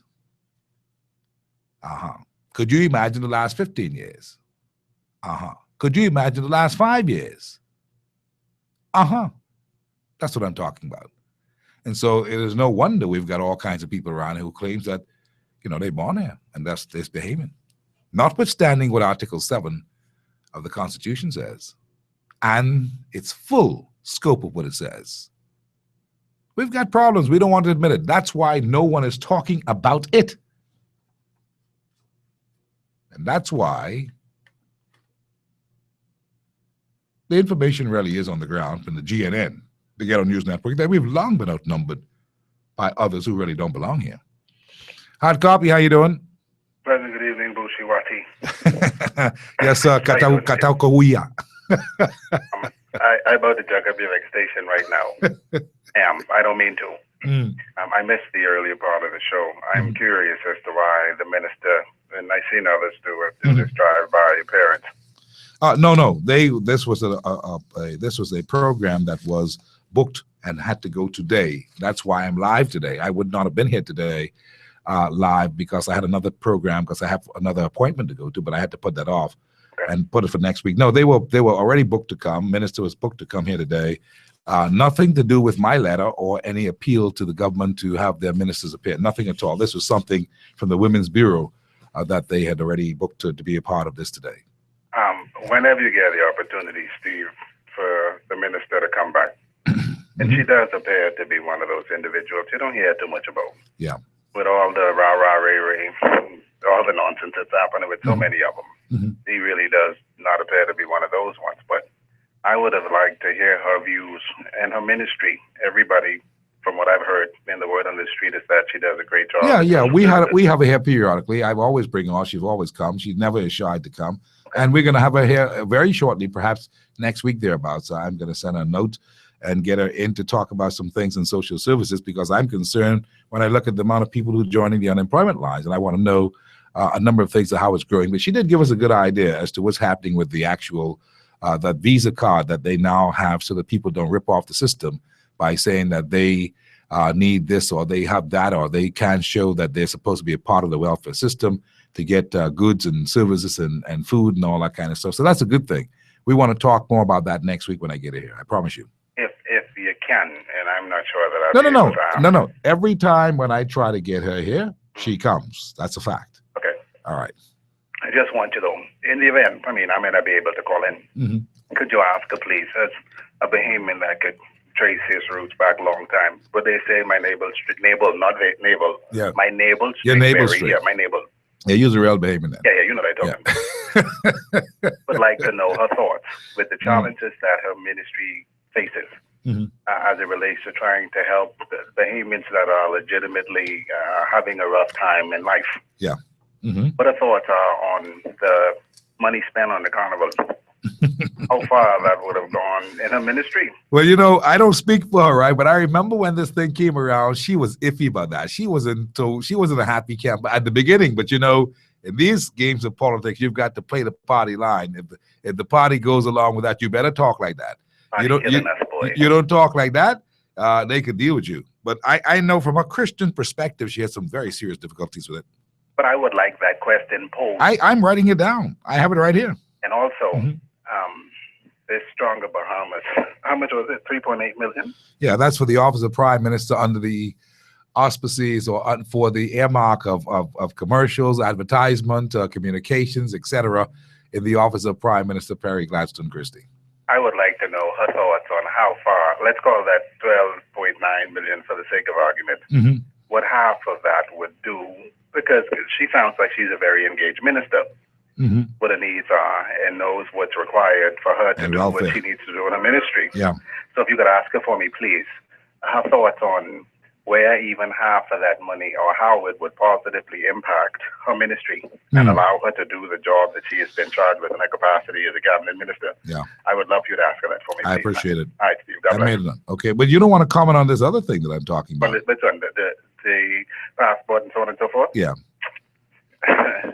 Every single administration, and I think people are finally starting to see it, that PLP, FNM, PLP again, FNM again, it makes no difference. All kind of slackness, no safeguards, no protocols. Yeah, and governments will continue, so whatever foolishness the one do before, the next one come and continue it. No accountability of any kind. And I think people now are finally starting to see that. But are they, friend? I mean, I hear you, and I want to believe that, but are they really starting to see that and agitating to the point where the politicians, the legislators will say, you know, there's outcry. You know, there's outcry. We've got to do something about it. I'll put it to you this way. A couple of months before the last general election, I happened on an establishment that takes passport photos. And there were 8 or 9, it was just before the election time, 8 or 9 individuals are there. Not one of them spoke English. Yeah. Somebody gave them the gift of residency and citizenship. I ain't calling no names. How in the world, 80 y'all line up there, y'all getting ready for election, y'all want to take picture? Passport now, I get straight. Y'all serious, man? And look, at the end of the day, Steve, let's be real about it. Yeah. Our government, our administrations, PLP, FNM today, there's only been them, have used the illegals here to further their agenda, man. Let's be real about it. Yeah, I'm being real about it. Let's be real about it. I think you got a good So, point there. You want to get mad at them. You want to say this, that, and the next thing. A lot of them have papers that are legitimate. I'll tell you an instance. I have a cousin in Louisiana. He told me a couple of months ago. He was contacted. He hasn't lived there, Steve, in about 16 years. He comes home from time to time. And he was informed just because somebody that he went to school with that works at the CDU. And somebody presented themselves to the passport office. They're saying that they were him. Had a national insurance card. My Lord. Some affidavit nonsense made up. My Lord. And they heard the fella talking. They said, that ain't a man. Who did this? Yeah. They arrested the fella on site. But he went ahead, researched where my cousin was on Facebook. Yeah. And informed. Oh, they high tech. They high tech. They high tech, buddy. He said, you change the language. Yeah. You trying to get American accent, not this. You know what I mean? So it is deep. And it runs very, very deep. Did I tell you the one when I saw a couple into the graveyard and they were writing down names and the fella said, no, don't write down that name there. We already got that one. My God. My God. My Lord. And even if it starts there, Steve, there should be some safeguards in place to where the nonsense should not happen. And me, like again, who neighbored string buried here. And guess what? Why This, try to suffer? this thing what I'm telling you about, they want a church bus. The church bus visits that particular site. We need to do better, man, because whatever they see on a church bus makes no difference here, man. There should be safeguards and protocol in place. Yeah. This 2015, we're an independent nation. Listen. I understand that we're young, Steve, but some of this nonsense is unacceptable, man. But listen here, I hope that you get yourself all together so that you can be a part of this paradigm shift that's being advocated by the late, great Miles Monroe. To get involved, you sound like somebody who should get involved and do something about it. You call the talk shows, that tells me right there that you've got an interest in making it better. Yeah, but the problem for me, Steve, is we talk, and I think now more than ever, the exposés that you and other radio stations do and actually bring some things to the public that in the past we would have never ever seen. It just says to me, though, that there is so much more that we have no clue. We and haven't, no we haven't idea even about. scratched the surface. You understand? You're absolutely But right. my point in that is, so at some point, where does that talk, where does that rhetoric now turn into action? And people believe that we're retarded. We have to ray, and violence and this, that, and the next thing. I've always said, and I always say to friends of mine, learned people, sensible people, man. And Steve, I ain't nobody. I come from Barbary Street, toting water, and kerosene lamp and pink, man. Welcome to the club. That's where I come from. I appreciate it. But my point is simply this. For the House, we know when the House meets. So many people are upset, frustrated, and I'm going to challenge anybody. Pick a date. Pick a time. Let's do it together. Social media's there. We could talk. I'm not advocating any nonsense. Do you have any idea what 5,000 nonviolent, no noise making Bahamians just there in Rawson Square, whatever your issue is, respectfully, no cussing, no nonsense. Light bill too high, unemployment too high. Yeah, send a message on the things that plague you. Nobody roaring, nobody screaming. Just let your placards or your signs speak for themselves, right? These are my issues. Do you have any idea the impact that would have on these clowns that play us all day, every day? Yes, sir. The message would be sent. And I'm advocating that. I heard people talking about bloodshed and all this nonsense. It's not necessary. We're not animals. We're not looking for revolution. That's not our nature. That's not what we do. It isn't. But let your message be read. They're learned gentlemen, lawyers, very intelligent. These are our issues. Only 5,000. We've been to Carnival. That's what they say. It was a success. The John Canoe Boxing Day in the USA all the time, right? Yep.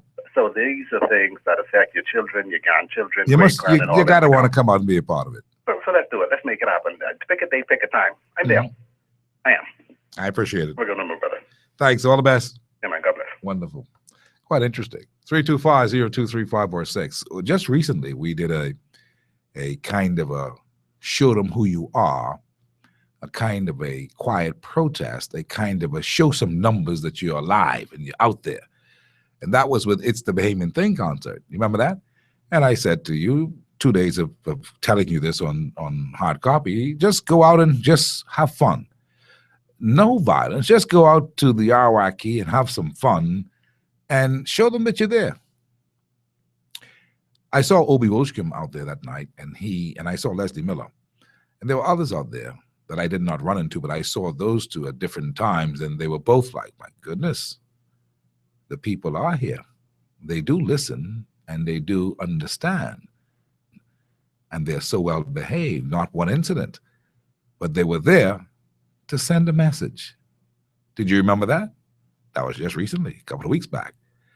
And so it can happen if people are motivated to want to make a change. But I believe in the Bahamas today, we are so caught up in our own problems, and we are so weighed down by the misery that we face, by the bills that we face. And let me tell you, people, you may be poorer than I am, and I'm poor. But even me, I am finding myself weighed down by the bills and the concerns and the weight of problems and the stresses of everyday living. Even me. And you know I'm a poor man. I live among the poor people. Could you imagine the people who are less fortunate than I am? And I think of them all the time, what they must be going through. The fellow told me in the barbershop, say, Steve, you got to stop this thing before you get yourself in trouble of advocating and agitating for the poor, for these people who they can just be a nuisance to us in here because they can just vote these people in. They don't think. But listen, I have a love for old people. When I was born, my mother had me, and she's 45. I came up with old parents in my house. And so I have this thing for older people.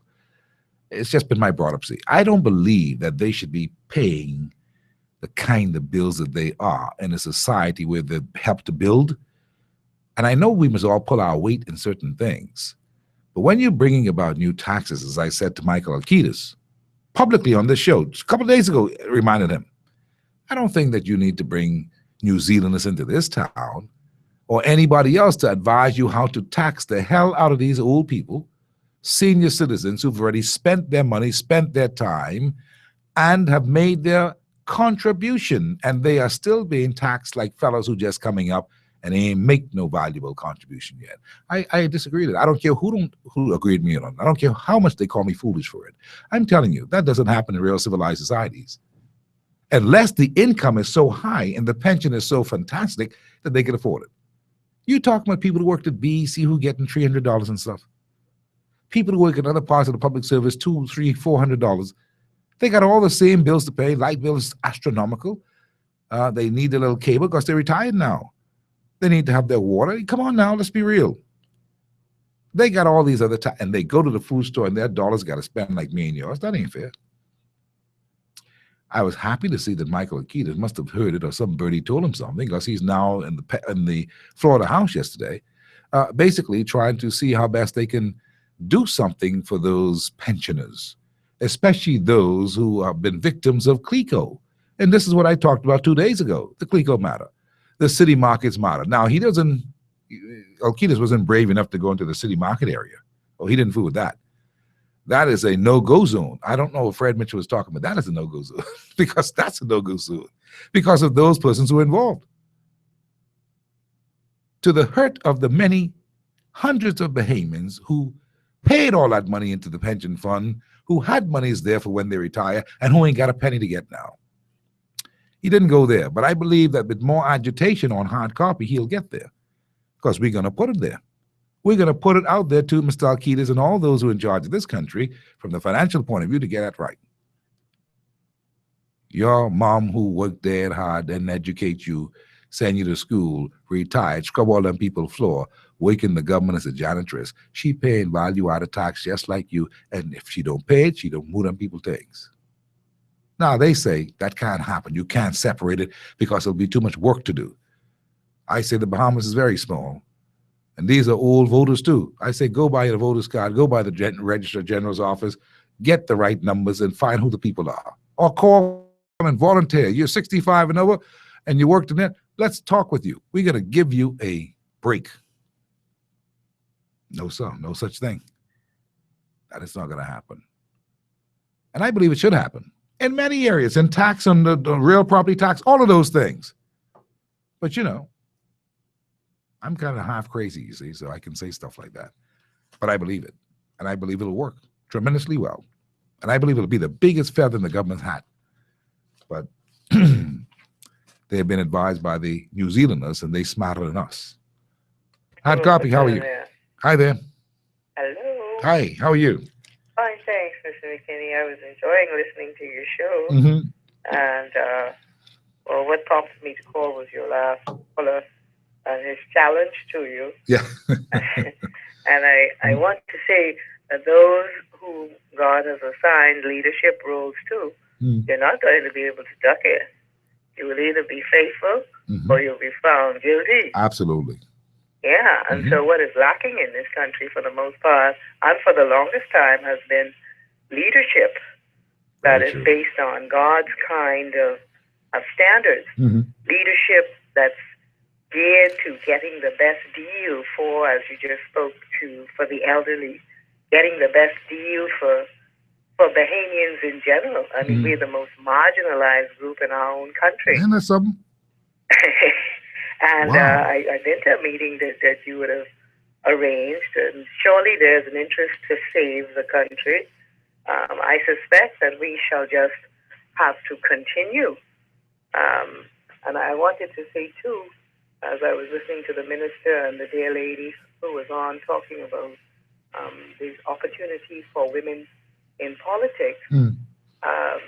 Minister Griffin is a fine, outstanding example of Bahamian womanhood, a Christian lady, wife of one husband, child, and all of the values that we hold sacred. But there is a new kind of female on the scene who's talking about her right to be considered as a woman in leadership. And I think the Bahamian population has largely rejected her. Yes, that's true. Continue.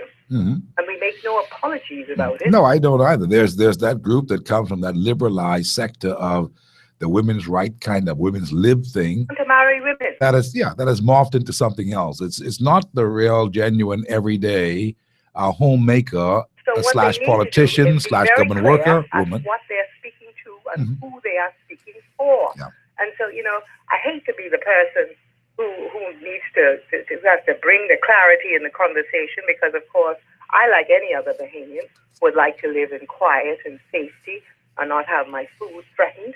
But I know that this nation will come to a stop and a dead end if we do not stand up and say something about what's happening in America.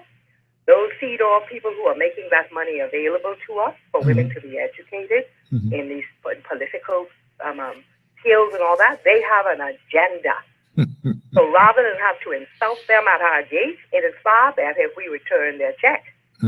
Because what they're talking about is not what Bahamian women are talking about. Believe it. And if what is going to be necessary is for a large group of us to go down to that House of Assembly to make it very clear to whoever is in there who playing like they can't hear what the Bahamian people are saying to Barack Obama and the U.S. Supreme Court. The United States is not heaven. Barack Obama is not Jesus Christ. Anything that they decide to do in America, they have a perfect right to do. However, they do not have a right to impose it on us. This is the sovereign, and there's a sick conversation that keeps coming from over there that pretends to be decent. It has invented an entirely different language to cover the filth of what it is. That man just last week who decided to put on female genitalia, he's calling it a sex reassignment surgery. Well, that's not what it is. You know what it is, Mr. Kinney. Why don't we tell the truth? That's not what it is. You talking about Bruce? Yeah, Bruce. But I love what happened yesterday. Yesterday, some people put up a petition. They said he's got to return those medals because he gained them as a man. Yeah. But he now says he was always a woman. Yeah. But now God know how to clear up some foolishness. Just because you're confused and you're insane, the God of Abraham, Isaac, and Jacob, he changes not. The scripture standards have not changed. I am so offended that in this nation we have some people who are so slick that they believe they're going to push this on us. They believe that they're going to come up with some way of putting it that Bahamians are going to say, yeah. Hell no. It'll always be no. And I don't care how many of our children they molest. Even the children know that something was done wrongly to them. And so, Mr. McKinney, as uncomfortable as it's going to make us, I will fight to my last breath on this one. And Barack Obama, when he leaves office in a short while, I hope he carries his entire LGBTQ with him, his whole crew. That's what I love about American politics. When you're out, you take all that trash you brought with you. We'll see, but there's a Hillary Clinton who wants to follow him, who had made an alliance some time ago as the wife of the President Bill Clinton, who had made a good deal with all of those persons in San Francisco. And you remember the don't ask, don't tell policy and all that kind of stuff? Well, he had in fact turned his back upon that particular agenda because of public pressure, and they never forgot him. So they perhaps are going to reinvest in perhaps Hillary, and we'll see what happens. But watch it with interest. I appreciate your conversation today. God bless you. But listen, Mr. McKinney, what I'm saying is we have to have the conversation here. Yeah. Now they're trying to act like this is not what it is, and you can't say nothing because I don't know what. Because what? Because we're stupid. And I guarantee you, Mr. McKinney, as there is a God in heaven, he will not allow it. The American people will stand. The Bahamian people had better stand, though, because what's being done here is very clever. I tell you, that money that's being sent over by the CEDAW people, it's not a free gift. They expect us to back their idea, and I resent people coming here and telling us about our country and our society and how much of this we need and what quotas of that we need. We determine if we want lesbian women representing real women in the country. We determine that if you want to marry a woman, that you are not fit to be considered a woman. Bahamian women have decided that. We don't like it. We don't want it. They're going to insist that we have to have it. They're going to find out where this is. I appreciate your call. Thank you so much. Yeah, so some people are sounding off. There are some who would read into what Cedar is saying, and I know the whole 9 yards as to what she's talking about, and that there is that view, a very strong view here. I'd like to believe that what is happening here is a part of an international, I suppose, movement to see how best they can bring this equality at all levels. That's what they're saying. And on this particular one of getting women in politics, and I have no difficulty with that, but of course we are looking at the traditional woman as we know the woman, and there may be some other people with other agendas. I understand that. I would hasten to say that Melanie Griffin and her team, that what they're doing, they're looking at the traditional Bahamian woman, is what I take it to be, who wants to do things and who know that she's a woman and she knows her role as a woman, a beautiful female woman who wants to do stuff to build the country as a beautiful but strong female woman who wants to help in the governance of a country. There's nothing wrong in my view about that, but I do take the point from Lady Russell just now on that particular matter, because there are all kinds of people who are residing among us with another agenda. And I haven't heard from them yet, but I suspect that we'll hear from them eventually. Hard copy, how are you? Hey, Steve, how you doing, buddy? JJ, you got paid today. Oh, my, Steve, Steve didn't get paid yet. Hold on a second. Stop it right there, because I'm looking at the list. I'm Sipashi. Let me see if I see your name on this list as the people who are paid from the Jungle Carnival. Oh, I'm mistaken. That's a different J. Oh. That's not you. That's not that's not you. Because your check should be bigger than $800. Oh, yeah. Yeah, that's not you. But Steve, I apologize. To be fair, I'm thinking right. Next 2 or 3 weeks, 6,000 students come out of the school. Next 2 weeks, 6,000 Bahamian students. You got 40,000 work permits in this country. 40,000 foreigners getting jobs what we people could do and qualify to do. We had an article in the paper this morning where in South Africa, they running all the foreigners of the country. They're taking back all the land. You know what I mean? Our government selling our land to everybody. Nobody know where this money's going. All these wheeling and dealing politicians, these bunch of lawyers. You know, Dave, what is treason? Well, you know what is treason. Anybody who does anything contrary to the rules and laws of this country that puts this country or any country in jeopardy from a national security and any other point of view. And so according to our Constitution, that's hanged by death, right? Yeah, that's what our Constitution. Anybody found guilty of treason is to be put to death. So that means we got a lot of people in this country right now that we hung. Because they're selling our land, they're selling our resources. You know, I was on Stone Corner today, and I was speaking to a bunch of young guys, and I said, this year the organized contracts will be up. So I tell everybody, let's get our boats and let's go dig up our own organized and throw it up someplace in Inagua and buy it from us, because that's our thing. Can we do that, Steve? No, you can't do that. Why not? Yeah, you need special permits, and who gives permits? I asked a basic, simple question the other day, and it went to nothing. And this is something that I keep reminding people of. There were a group of people who were here trying to put up these cellular towers. No one can tell me to this minute who gave permission for them to build the cellular towers and how they got the requisite permits from the Ministry of Works. Nobody knows and nobody cares. And yet the landmass is going to be ugly and littered with them because some people want to make some money. The only group that did something about it was IRCA. They are the regulators, and they made certain people who were charged with the ones who were accused of doing this, they made them stop. There's been a quiet storm. There's been nothing in the media recently.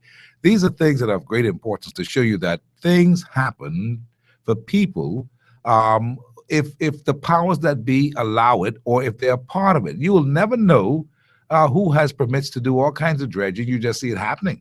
Because in something as simple as cell towers going up across New Providence, we couldn't get the information as to who gave them the permits. What We would, happened to the border state? it's a very, very interesting country that we're living in, JJ. You see, my point is, Steve, the baby people were pastors for years. See, a lot of people don't know the means of 1942, Steve. Yeah, don't talk about that, man. See, I try to get you all to understand minds. Infect the minds of people with what we ought to be doing by agitating, by advocating, by putting words to expression on paper and lobbying. That's the new way of doing things, not protest march, not violence, not hate mongering, but to do it quietly but effectively in massive groups. The gentleman who called just now, who talked about 5,000 people as an ideal to go to Rawson Square with placards that puts questions on those placards without saying a single word to those, it will be the most powerful statement ever. We've got to get to the age of enlightenment and use our knowledge and all our good sense that God gave us and our education brought us to bring it to bear upon a country that's just going in the wrong direction. No amount of cussing and carrying on and getting frustrated is going to fix it. That's going to give it fuel to the fire for those old fellas, those guys who, when I say old, not old in age, but old in mind thinking, the Jurassics of our country, to hang around and say, see, this is what y'all want to do. We have got to be smarter, JJ. And that's why I'm telling you, back to your point about the carnival thing and not being paid. Now, what do you do? Have you thought about the next process, your next step of action? If you are not paid at a particular time, how long are you prepared? Don't answer. How long are you prepared to wait before you're paid? How long are you prepared to wait after you've been paid some and have not been paid the rest? Will it take you till next year? Are you prepared to do anything through the courts to make sure you're paid? See, these are the kind of things that you've got to ask yourself when you're in a battle like this, because you ought to be paid. You've already worked. I saw you working. Exactly, Steve. Steve, all I'm saying is, Steve, I can Paul Major the benefit of the doubt. He said 21 days. And I respect people in authority. It's now 24 days. But what my goal is, I'm going to take all the guys who don't work and carry by Paul Major office and tell him, find the money. You mean when he come back from away? Yeah, but he got to come back. Find the money, and we'll go to his office every day. His office is Steve, that will be coming. He can pay you all. I think you should hold your troops together until Paul makes an announcement to the Bahamian public. Every day, guys are after for the money. Yeah, I know. It's all around. But you see, once he comes back to the Bahamas, I believe when he comes back, he may be bringing a brand new bag that will pay everybody off and all will be well. I'm hoping that's what it is, because he's very late. Gone. And we'll see what happens. All right? Buddy, that's you, man. Keep calm, JJ. I have to tell you the right thing. I can't mislead you. Hard copy, how are you? Steve. Yes, ma'am. How are you? I'm in good shape today. Nah, this is Fort Charlotte. Hey, Fort Charlotte, how are you? It's another vendor. My Lord. You got paid, right? No. Well, how come you ain't tell me you ain't get paid? You ain't get paid yet? You don't know how to use your power? You could call Hard Copy and say, Steve, privately, I've been paid. My name is so-and-so. Get my money for me. Man, I need my money. Well, you better call me after the show so I can make sure if anybody in Fort Charlotte didn't get paid, you better call me after the show. I gotta send a special. I gotta send a special bulletin to Paul Major. Zone 2 and Zone 5 need to call and make noise because we did not got our monies back as yet, and it's almost a month. Zone 2. So Zone 2 and Zone 5, please call the talk show and complain about getting your money. And I know who this is now. And if anybody should have been paid to you need that money. Thank you very much. I got your voice now. Yes. Okay, you're a special person to me. I'll deal with that. Thank you. So I will call you. Yes, ma'am. Because we've been promising the checks are in process, but they can't tell you when. It's just that when it's processed, we will give you a call. Are we going to wait for that to pass in the budget for July? Hey, you're a smart lady. I appreciate your call. Okay. All right. Well, when I say that in jest, that call me, I can't make miracles happen, but I do want to know who you are so that in the event that they overlook you, which many people will be overlooked, I'm telling you, I can at least on your behalf, with your permission, ask them to look into your matter and see if your name is on that list. Because there is a list of those who will be paid in the first installment of payments. But in the other installments of payments, it may take you a little while longer. So for instance, all the Bahamian musicians who went to the Junkanoo Carnival on that Saturday to pull off that wonderful show that we saw on television that was beautiful. I thoroughly enjoyed it. These guys were late bloomers. Do you know what I'm saying? You remember the story that they weren't checking with the Bahamian musicians, but the guys who you saw performed and the ladies who were Bahamians on that Saturday and got sorted out and were told that they would be paid, they did the job. Many of them called me. Steve, what do you think? I said, listen, if they've given you a contract, have faith in it. Go and do it. We need to see something Bahamian for this carnival. Let me go way back to March and tell you and remind you that I said to the people, look, don't let no one come into your country and take the carnival and turn it into something else. You must have a big presence to make sure it looks like Bahamian and it stays Bahamian. Do anybody remember me saying that? My producer does, but it's on tape. Now, I said, no matter what they do, make sure this is the Bahamas Junkanoo Carnival. Remember me saying that? Good. Now, so when the musicians call and they say, well, I said, well, listen, man, you all got to go and perform. They consulted. And so they performed, and they did a very good job. Ira Store and the Spank Band, Lady E and them, man, they're the best of the world. And you enjoyed it. That's I who was paying for Ronnie Butler. We thought that was. Yeah, that's Lady E who was singing with Ronnie Butler that night. This was such a good part of the concert. That was Funky D, who you saw dancing like he ain't had no bone in his body. Bahamian people, the best. And that came off wonderful. What'd you say? I thought it was. But you got to pay the people now. You see? Got to pay the people. And I think Paul Major and the Junkanoo Carnival Group has every intention of paying people. I just think that their dilemma is that they need a disbursement of funds to pay the people. And I'm sure, in short order, Christie, the Prime Minister of the Bahamas, who says that it was a success, would see to it, if they fall short, that the monies would be there to pay the people. You know, you can't know Bahamians. You don't pay a Bahamian after he worked for you. Listen, I don't care what kind of public relations team you order from any part of the world, they can't sell you. You're a loser. You owe a Bahamian and you ain't pay them, they put everything together, even things that don't even relate.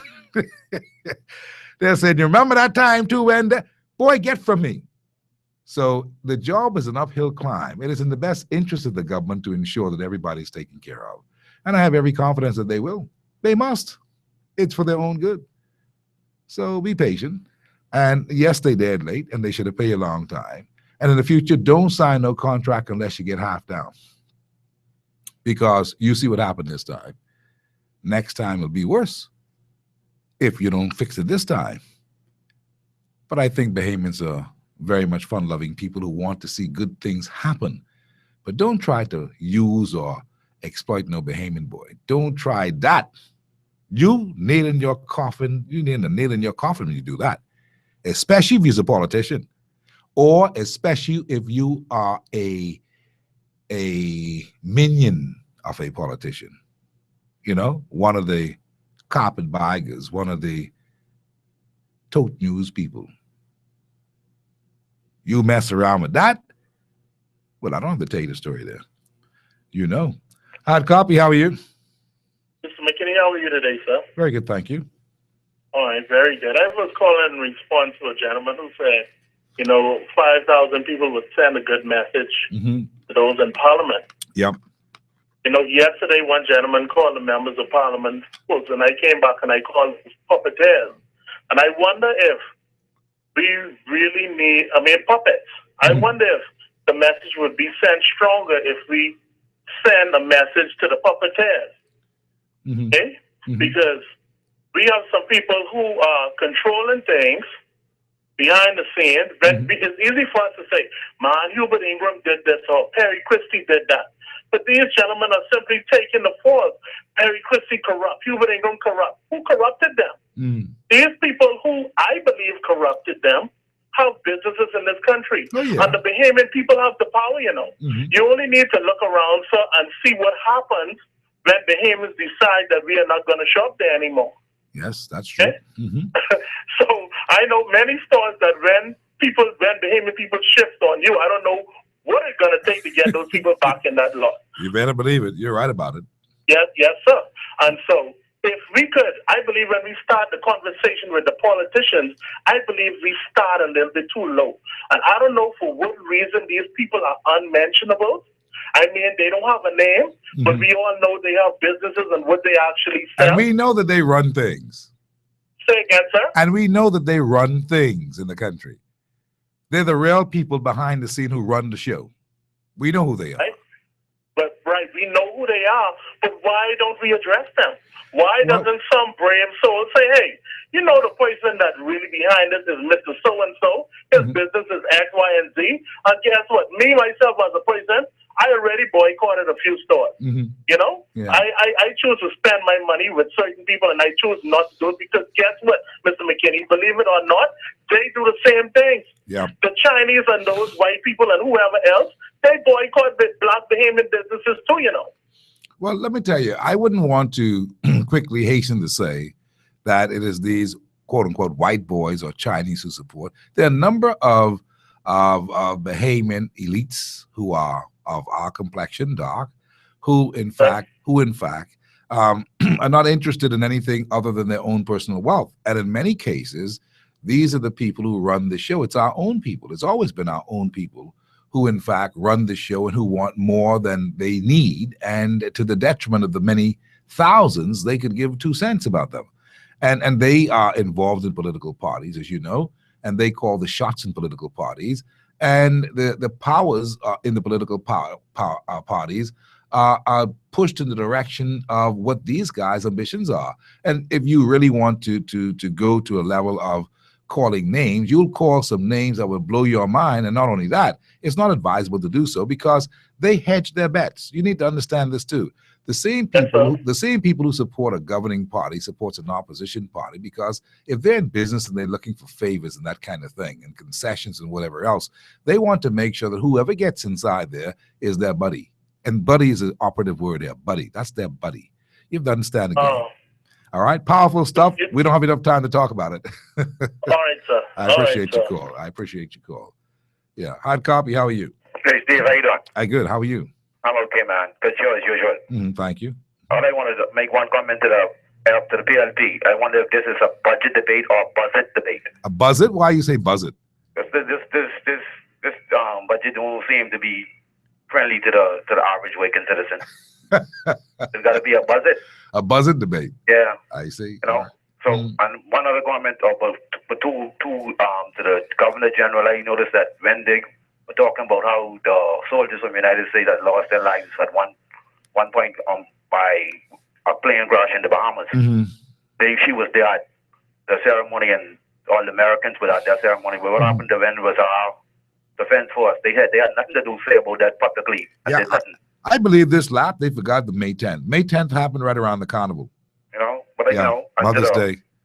And to the Minister of Defense, which is what his name is now?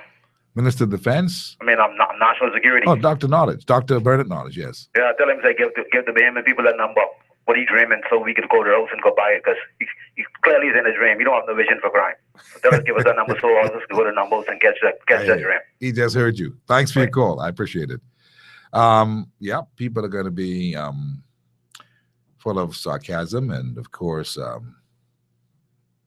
the expressions that you hear today is a direct result of the confusion that's in the country, of lack of leadership, that people who are in positions to lead have not asserted themselves to the point where they are believable and people have confidence in them.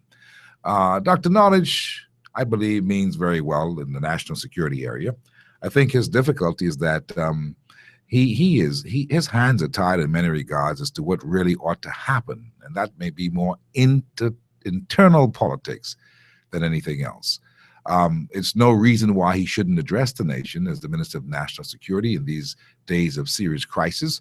But maybe, again, there's a reason why he's not doing that. That's not in the public domain. I know that he wasn't feeling well the other day. He sure looks good nowadays, but, you know, I don't know if that means that he's feeling well. And the good thing is that we pray for his health, because he's a great guy. I love the guy. I always did.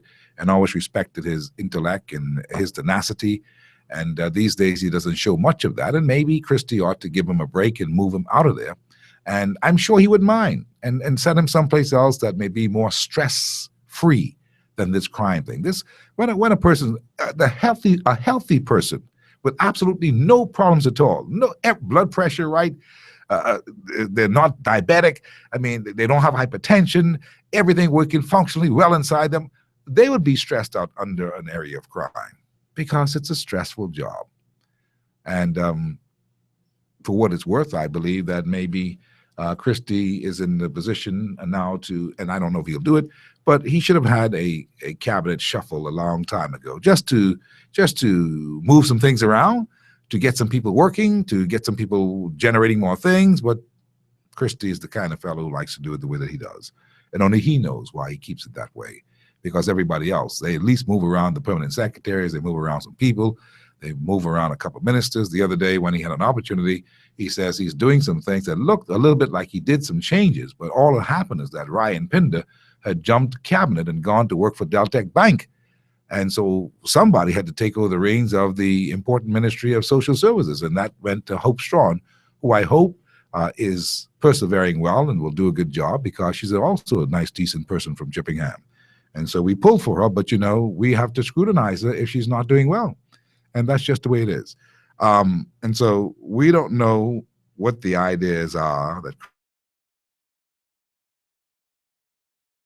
Chris had, overwhelmed with the whole matter of not knowing the position of Bahama, that he is at a loss for anything else. Like nothing else really matters, because for Christie, based upon the newspaper reports, he has told the press that, you know, this problem with Bahama, it's an ongoing thing. This is a major priority for me as prime minister, he told the newspapers, because he's concerned that this thing may not bring anything. It may just be a big dud in the middle of our beautiful Cable Beach. The way it's going right now, it is a dud. Work has stopped, absolutely stopped on this mega $2.3 billion property. And the workers are now cleaning up other parts of New Providence, and some of those have been laid off. People have gone home from Bahama who was already signed up, and they are now doing something else because there's no work down there to be done because the construction is not finished. Christie has to be overwhelmed about that. We saw where Brave Davis has gone on to someplace in China, and hopefully he'll be able to give the goods on this whole thing, because since he's going to talk about the Chinese construction company and all that, that maybe they'll get something moving. He and Christie met in the airport while Christie was coming back home from someplace in the Caribbean from a college presentation that he was to, and Brave was going off, the deputy prime minister was going off to somewhere in China to talk about the kinds of investments and stuff that they're hoping that the Chinese construction company can really put their tentacles throughout the entire region and go places building things. And so Brave has been their man of talking good about them, to make a long story short. And the newspapers, especially the Tribune, has been all over Brave Davis for that, saying, how in the devil could you be saying these things about these people who can't even finish a little project down here in the Bahamas, and they want all this big job to build all kinds of things around the world? Are you crazy? My words. But that's what the Tribune meant. We have problems. Now, we would like to see some things happen, and I believe through calm, measured approach, realistic, working together approach, we can do some things. But you got to put on shoulders and not be bothered by every little thing you hear as politicians and as leaders. I believe you've got to be able to have broad shoulders and take good ideas and do something with them, because everybody has the same interest. We want a good country. We want a strong country. We want a strong country where everybody can be a part of it, and we can recognize the talents of people and appreciate and pay them for their worth. But if you keep on leaving your own people out and only can see ways of bringing people in because you perhaps want to line your pockets with money, because, you know, there's a lot of things in governments, and I'm not talking necessarily about this government, but governments on the whole, there's a level of kickbacks that happen that you get this contract, you fix me up. That's a world thing. That is not just a Bahamian thing. But we've got to stop it. If we're going to grow the country, we need fresh eyes, fresh hands, fresh ideas with some experience in there to measure where we are going.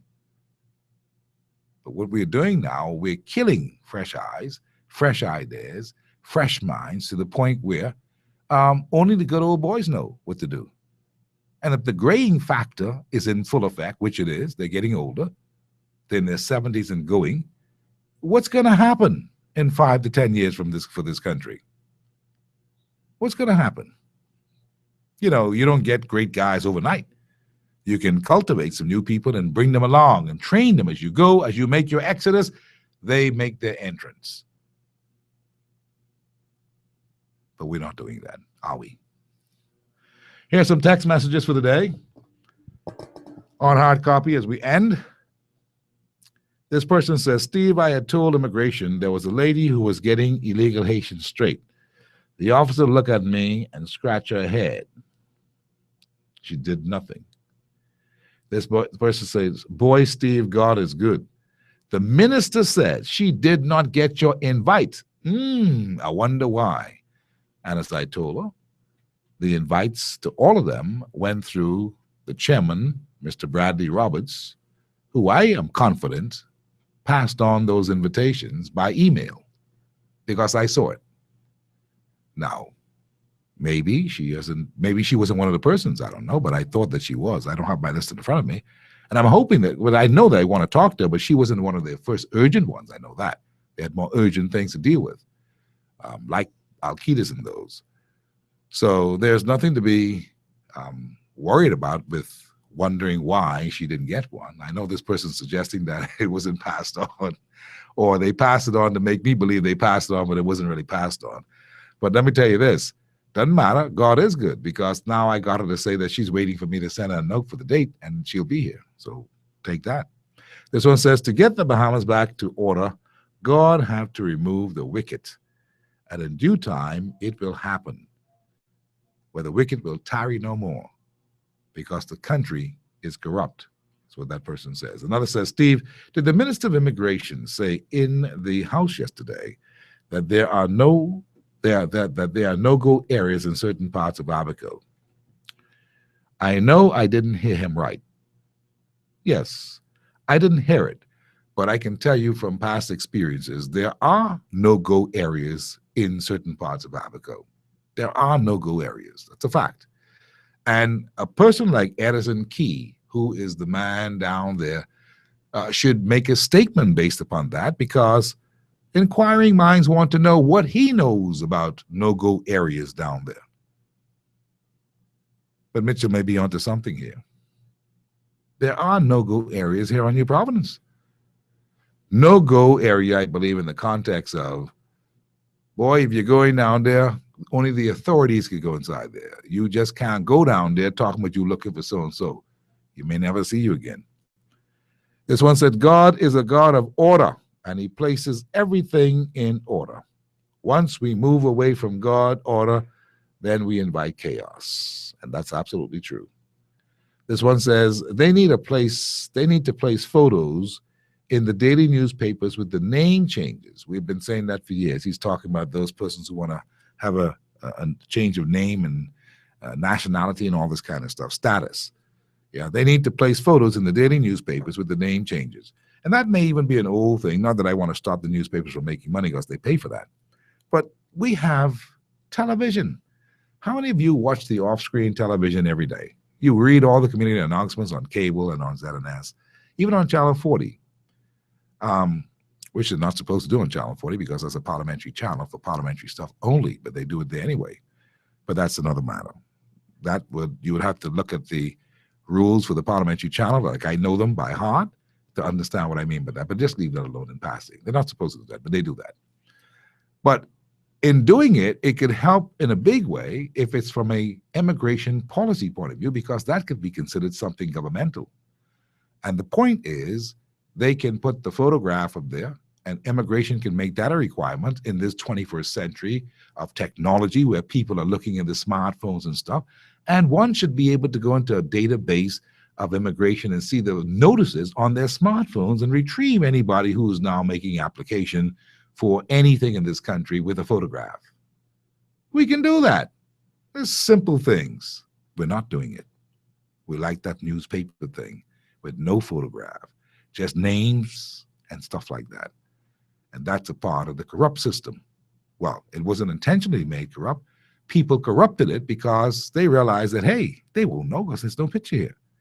We've got to upgrade our game. Anyway, that's just my views on one-on-one how you run a country. But what do I know?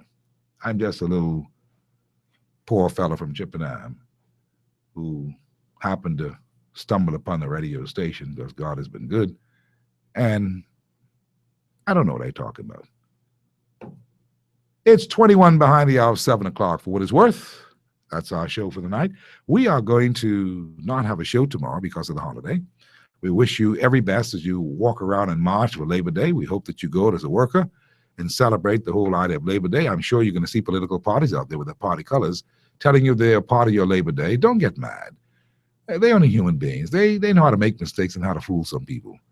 But the truth is in the pudding. If people are being sent home from Bahama, if Bahama has not been keeping their obligations by the heads of agreement and workers are suffering, if some fellas walk on the side of you with their political party, don't get mad. Understand that it's all a game of actors on a stage of life. Accept it for what it is. Let's go home.